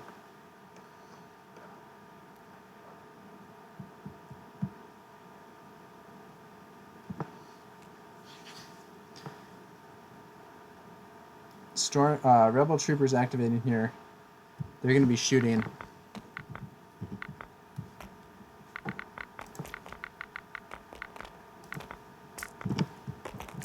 That's going to be 4 hits, and let's see, maybe they aimed. Looks like they did aim since 2 dice are there.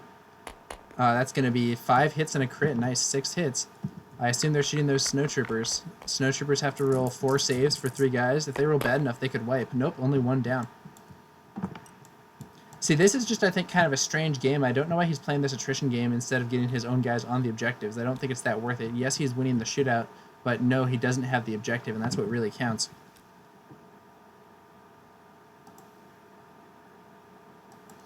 All right. Yeah, I'm going to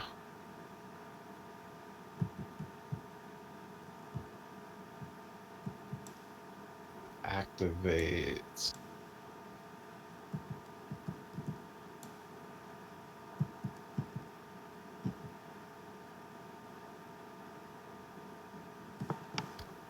ATST.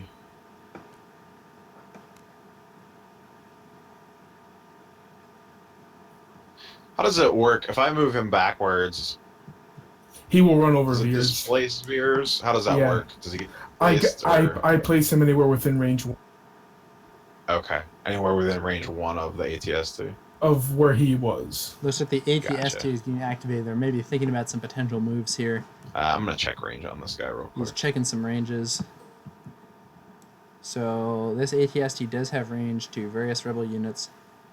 His mortar can't be fired at any of the close units, but firing it at this far unit would be quite strong. They are now All right, we're gonna lack do. I'm Leia's gonna activate this protection guy. from I'm gonna morale do. since she made kind of that feudal attack there, and as a result, this squad could end up panicking this turn. I'm gonna have him take an aim.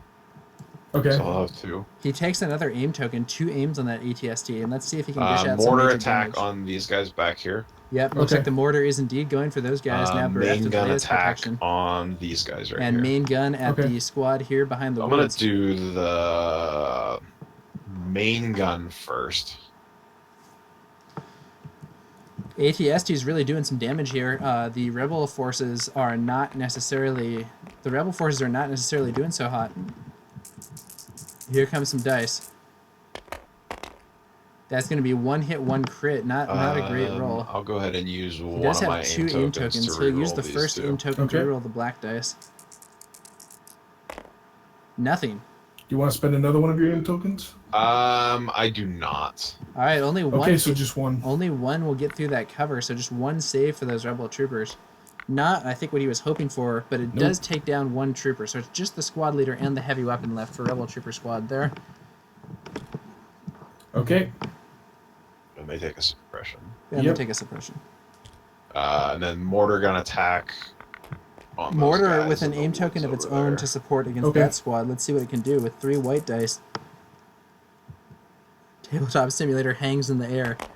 1 hit, and he can reroll the 2 Okay. misses. I will use my other aim token on these 2 whites. Yep, might as well. Nope.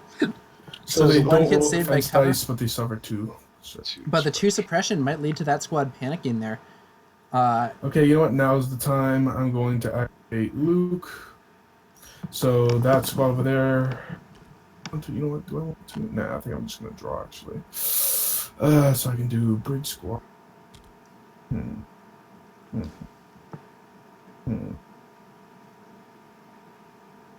I'm going to activate Bridge Squad. The rebel troopers behind the bridge are being activated now. They are still, looks like they are just out of range here. We may They'll see them move up finally slightly. move up. They should have moved up quite some time ago in my view. That's good. I think a good position here would be to have the squad leader on the bridge with the And other then keep guys the others behind him. behind it, which may impede me later. We'll see what happens. Yeah, I can keep them. So they will still benefit from the cover.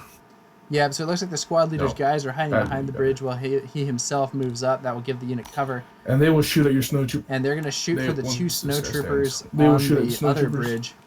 Looks like, Okay, they have light Ted- cover from the suppression token. yeah, technically Yes, this they do. unit would have heavy cover under the current rules, I but they have believe light it's that, cover yeah. under this assumption. This volley will do one Only hit, one. 1 crit. Hit gets saved by cover, 1 roll. And it saves. Those Man. snow troopers have weathered a lot of firepower. Jesus, I don't think I've ever seen this just bad damage output. All right, so back to you. So we have seen America's forces really not doing that much damage. Now, part of this has I'm been gonna luck, activate but the other part of it has been ATST. Okay. part of it has been that he's often been shooting at units. He's often been shooting into cover, though. I don't know. Even still, I think he has been unlucky. But this sort of plan kind of relies on luck, because if the opponent gets lucky, the plan of shooting them down might have trouble. A plan that involves moving your own guys up more is less luck dependent, at least in my view. The second ATST now coming up. I'm gonna have him pivot. Okay. Second ATST is going to pivot. Looks like he is moving to turn his guns over here. Probably he'll fire a mortar on that squad also and really just panic them off the board. That seems like a very good strategy. Even if they don't necessarily leave the table completely, it's unlikely that they're going to be active, which does mean that the rebels are going to have serious difficulty with that He's objective. gonna mortar.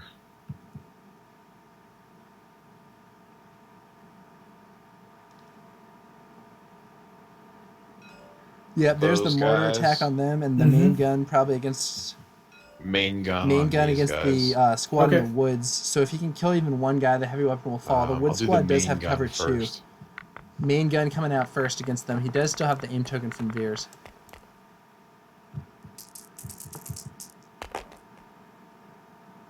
One hit only, extremely weak roll. That sucks. He does have the aim token, I'll so he cash can in reroll aim the those reroll the reds. 2 reds. Okay. Rerolling the 2 reds is going to give him Only one. Okay, so 1 crit gets through.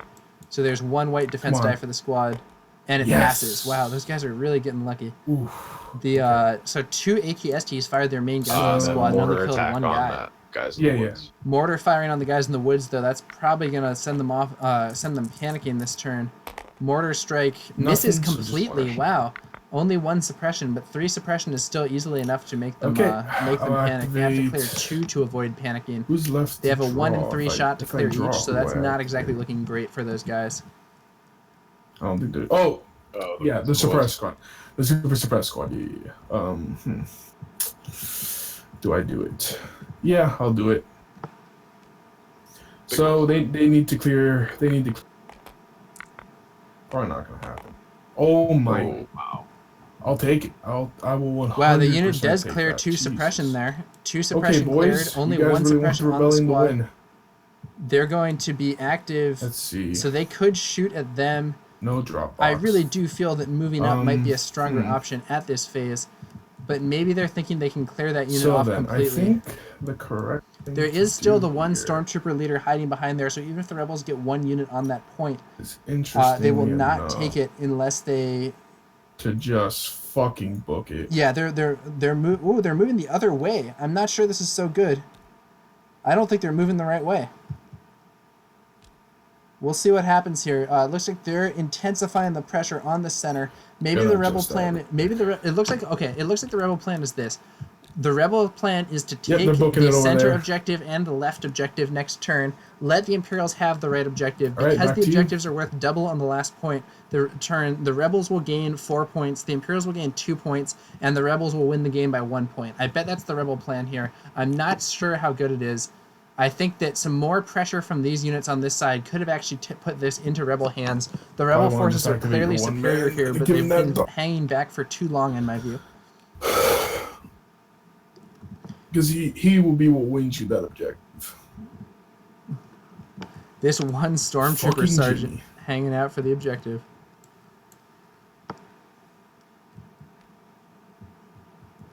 So what can the Imperials do to stop the rebels? Their best bet is probably to wipe out units completely. So at present they have 2 ATSTs, which can do a lot of damage but have no relevance for the objectives.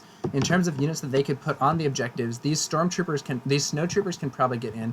They additionally have Veers, but Luke is still there to do some damage. If Luke goes for Veers, he might well take him down, or at the very least prevent him from being I'm able gonna to activate score. these guys, see if they clear that suppression. He's activating the snowtroopers on that side. See if they clear their 1 suppression. Let's see the result. Oh, derp! Am I broadcasting Negative. to players? That's my fault. Album. Fixed now. I had changed the settings so that I could hear the other person, so I was in fact broadcasting the table talk from the players. My humble apologies for that. That is not something that we try to do. They luckily did not say anything. They luckily did not say anything offensive or similar. But yeah, thanks for letting me know, Crescent City Corsairs. I really do appreciate that. So a shot goes into these guys, and it does hit, but their suppression saves them. It does do another suppression, though.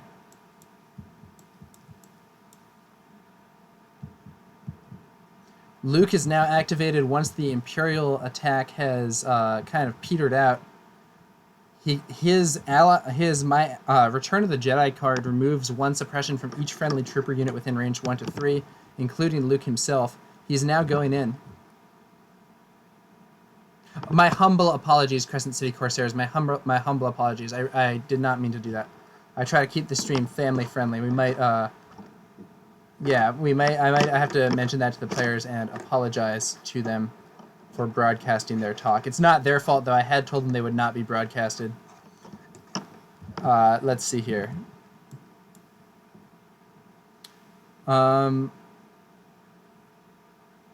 Let's see. Yeah, I got you, man. I just, I like to try to keep it professional on the cast. Let's see. We got the Luke is moving up, or what was that? Maybe Luke's gonna shoot his gun. I don't think that's right. I think Luke should be beelining it to try to take down whoever he can. So he's moved up. He's in range of Veers and the 2 ATSTs with his pistol, but I don't know that that's so worth it. I think Luke might be in range to melee that ATST, and I would go for it. I don't think he's going to kill it, but I think it will protect him to some degree from enemy attacks. And so he moves up. You could shoot at Veers, I guess. Shooting Veers isn't bad. Shooting Veers is probably his best move here, if this is the move that he's taking. Nope, he's going to move again. Oh, man, Luke is going for the center.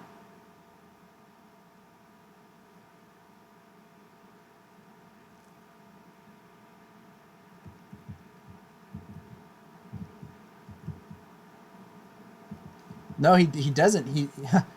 He stands his ground. He doesn't shoot, and he takes a recover action to refresh his force powers for next turn. Okay. Luke is just going to stand here and try to defend. That could make sense. He could use his force push to throw Veers off of this objective if Veers does get close. And he has only taken, I believe, 1 wound.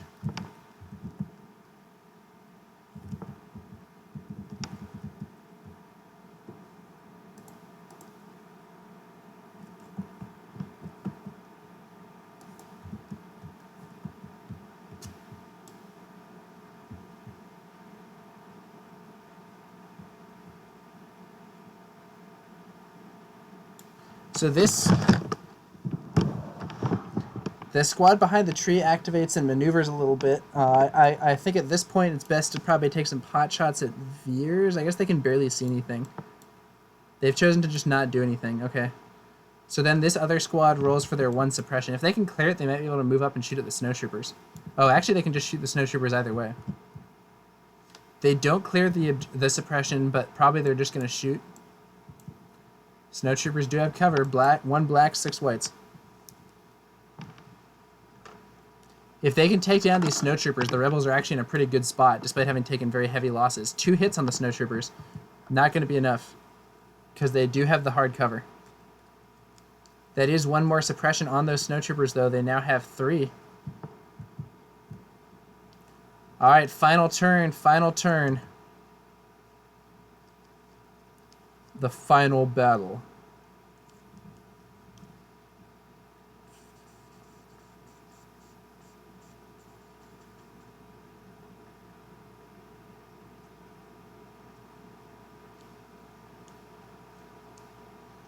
Ambush versus assault.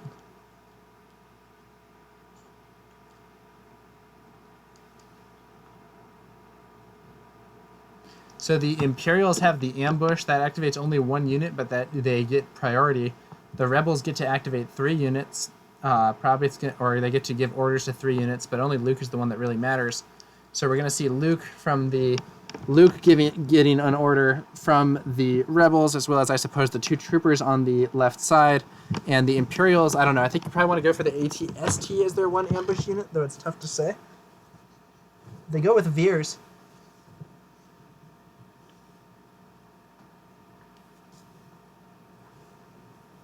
Last round. Round 6. Imperials going first. This does mean the Rebels will get the last word. This is really coming down to the wire. The Rebels have taken vastly heavier casualties here. Just looking over here, 2 ATRTs down, Leia's down. Lots of losses among the Rebel trooper squads. But despite having taken those casualties, they brought significantly more troopers to the fight that the Imperial troopers are really depleted. There are only 5 Imperial troopers and Veers left on the board. Veers is going for it. He's going for the objective. He has 2 problems here. One is Luke might kill him. The second one is Luke might force push him. Both of those could take him off this objective.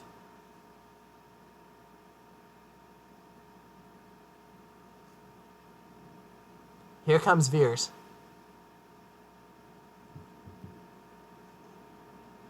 Veers is charging forward. He should now be in range of the objective, but Luke has a chance to kill him and that forced push.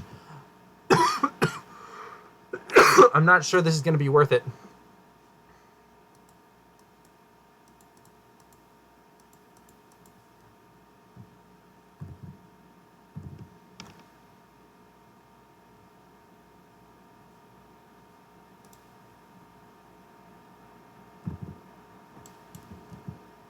So he is going to rally one suppression off of the snowtroopers, which might help them. In fact, it almost certainly will help them, but only one move should be sufficient to get him in. If the snowtroopers can clear their suppression, though, they could dodge and then also move in for that objective while shooting to give some suppression themselves. But if they don't, all right. So here comes Veers. He's moving in. He's probably in range of the objective. He's facing down Luke. Veers, of course, has no real chance to do anything against Luke. Oh, he is shooting Luke. Okay. One crit. Luke has to roll one red defense die. I guess also with the ATSTs there, it's possible they could focus fire and take him down. Here's the roll. The one shot. This is the only time Veers has fired his gun all game, as far as I know, and Luke saves it. While Veers does have Pierce, he has Pierce 1, which means that he would ignore the first successful save. Luke has Immune to Pierce, which represents deflecting attacks with the lightsaber. Yep, so he activates Luke, and he uses that force push, as I was discussing, to send Veers off the objective. So he's not going to kill Veers, but he doesn't care about it. He's going to just throw Veers off the objective. Let's check some range. Yeah, so he's going to...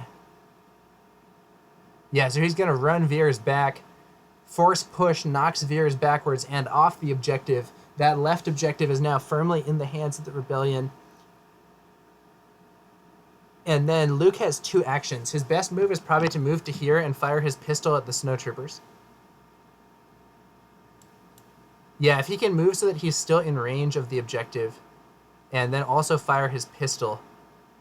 Oh no, he does two moves. Okay. So he's running for this objective. He's now in range of it, and he activates Force Reflexes. He's relying on his squad here to take this objective.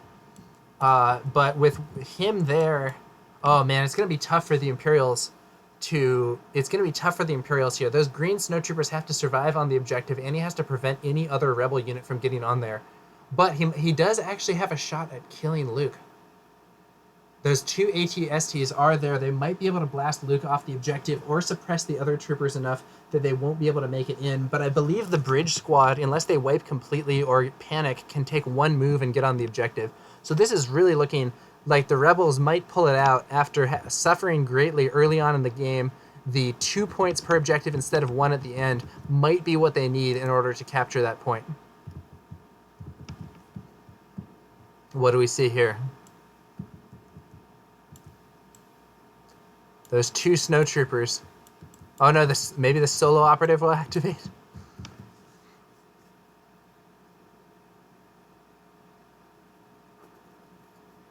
Now, one thing I'll say here is that if the snipers up on this hill can take down the snowtroopers completely, this guy could run up and contest the Imperial objective.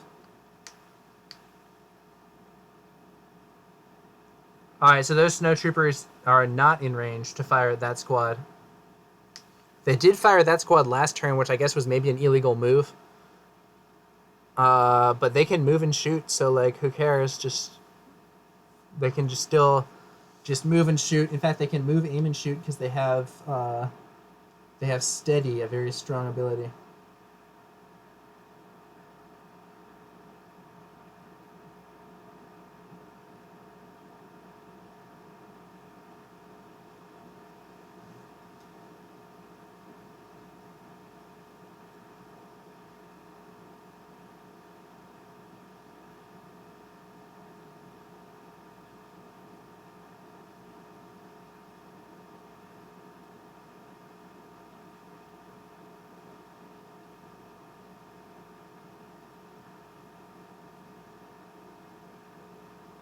Alright, looks like the one Imperial trooper behind the tree has activated. He takes a dodge and a standby, probably doing nothing.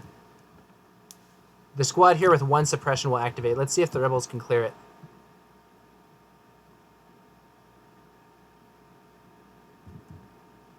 Nope. No can do. So probably they're going to move. Yeah, so they're just going to... They only have one action, but it's going to be a move. Move for the center objective. Are they in range? Really need to... Yes. Wow. By a tiny margin. By a tiny margin, he tags it. With his troopers alongside him.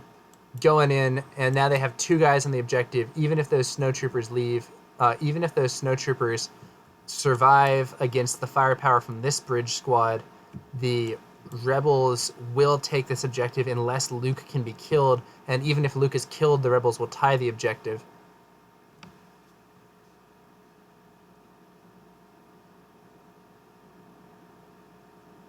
He does have 1 cover from the suppression. Also, he cannot dodge here. They hit dodge, but that's erroneous. All right, rebel troopers. Rebels have 2 units on the center objective, 1 on the left. Imperials have only the right objective. If the game ends now, the rebels will win. Can the Imperials shoot them off of one of these objectives? Those Imperial snowtroopers will probably move up. Looks like one of the ATSTs activates. Incorrectly using the movement 2 template. It should be on movement 1 because part of its base overlaps the river. There we go, movement 1. If he displaces Luke, that's actually an extreme mistake in my view.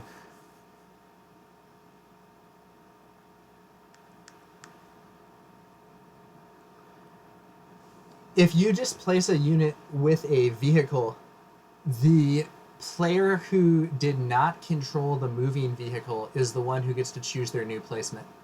So if this ATST moves onto Luke's position, Luke gets to be repositioned by the rebel player, Murica, anywhere he needs to, within range 1. He does also take a suppression. So it looks like the ATST is not going to do it. He's going to aim, and the added weight of the aim token causes the tabletop simulator physics to overbalance it, and it falls backwards off the bridge. Kind of a little comedic moment here, thanks to tabletop simulator physics, always responsible for a few mishaps or a few laughs. All right, so he does take an aim, checking ranges. He cannot mortar the bridge squad. They're within the minimum range now. Main gun on the squad that just moved up. Mortar against the far squad over there, the rooftop snipers, maybe prevent them from shooting those snows. So this squad has a good chance of panicking if they get 2 suppression from this, but the mortar misses completely. Only 1 suppression. These guys are going to get to shoot no matter what. I would have maybe even spent the aim there. I think it's important, but we'll see. Maybe it's not important. The main gun, 3 hits and a crit. Great roll. And then the 2 rerolls are going to add nothing because there are no surges. 1 gets canceled by suppression. They have to roll 3 saves for those rebel troopers, and 1 of them passes. 2 rebel troopers down. And that squad has 3 guys left. If the next attack by the other ATST goes at them, it might have a good chance to take them down.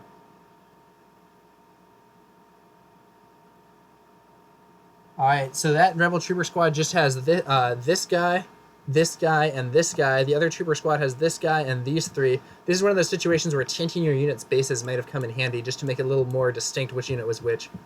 As you can see, the Imperial player was doing that earlier. Just a little fun fact, good technique to do on Tabletop Simulator. You can right-click and hit Tint Object. Bridge Squad 7 is going to activate. They are not suppressed. They are going to... What? The template appears in the wrong moment for a second, but then it's at the right spot. They jump into the river. They're going for the objective also. 3 rebel units on that objective, and they fire at the Imperial snowtroopers who are potentially threatening the objective. So there's only 4 models left in that squad. It should be 3 black dice and 6 white dice. So it should be 3 blacks, 6 white. And that's what we see. Here's the shots. Inflicting 2 crits and a hit. Hit gets saved by cover. The 2 crits get through. 2 saves for those snowtroopers. They could wipe here with an unlucky roll. 1 of them dies. So one snowtrooper still standing. 1 snowtrooper may be able to contest this objective for the Empire, but with now 3 rebel unit leaders on that center objective, it's looking really grim for the Imperials. It may be that the rebels have managed to pull this one out despite taking heavy losses and not really doing much at all about those ATSTs. So we see the next activation coming out. What is it? It's troopers. I guess there's 1 ATST and then all troopers left. So he could activate the snowtroopers on the right or this 1 snowtrooper in the center. Looks like he's going for the right squad.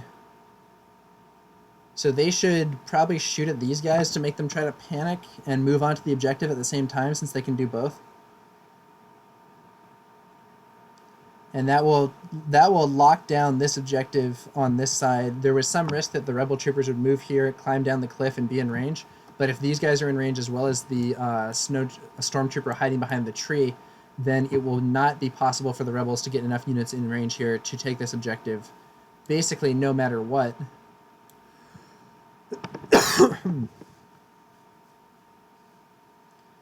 Yeah, so we are going to see those rebels moving up on that side.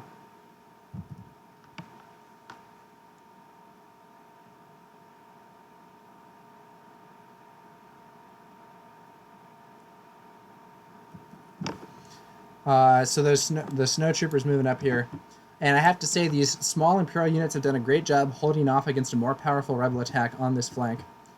They do get to take shots. I would shoot into the middle, honestly.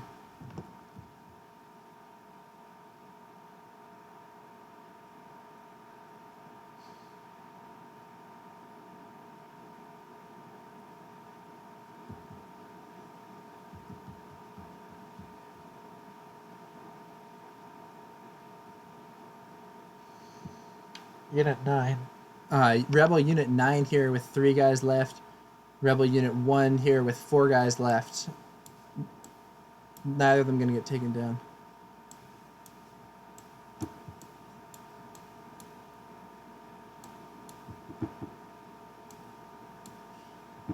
Now let's see here.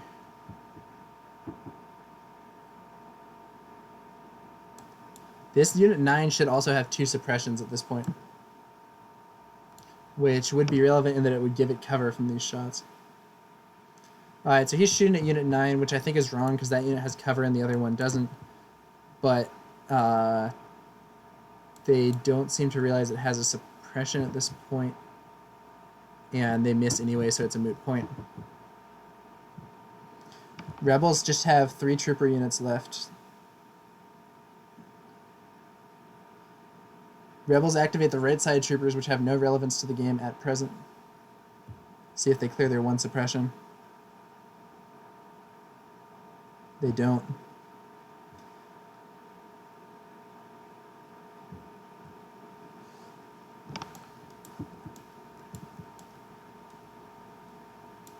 Now, interestingly here, at least some of these guys can see the stormtrooper.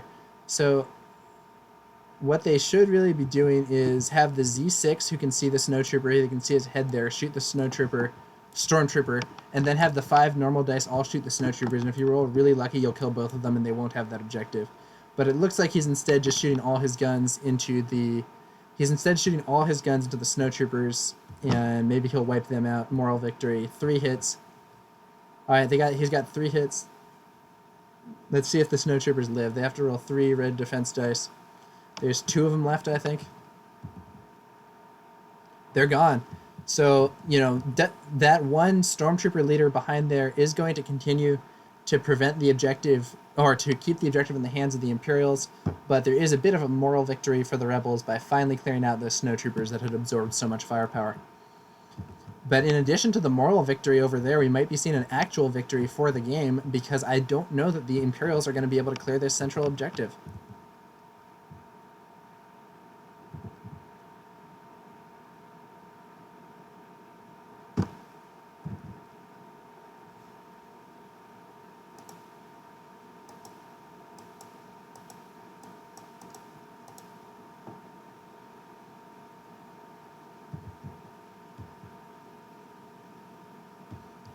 The green trooper, seeing if he clears his suppression. That last snow trooper in the middle clears 1 suppression, but he's still suppressed. I guess he'll, I don't know, maybe he'll advance onto the objective and shoot his gun. I'm not sure what else he would do at this phase.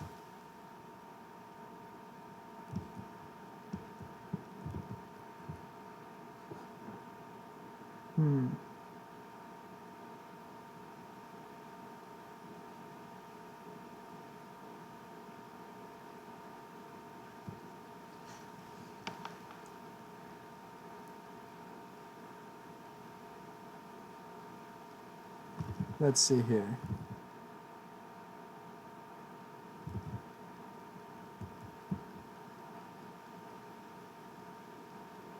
All right, that one trooper's moving in onto the center objective, but I don't think there's any of these rebel units are likely going to be able to be cleared. He is going to shoot for the 3-man squad. So this squad should have a suppression, which I think they're forgetting about, which would prevent it from taking any damage unless there's a crit. But I don't think they're going to be eliminated anyway, so I'm not so concerned. It looks like the snowtrooper sergeant misses.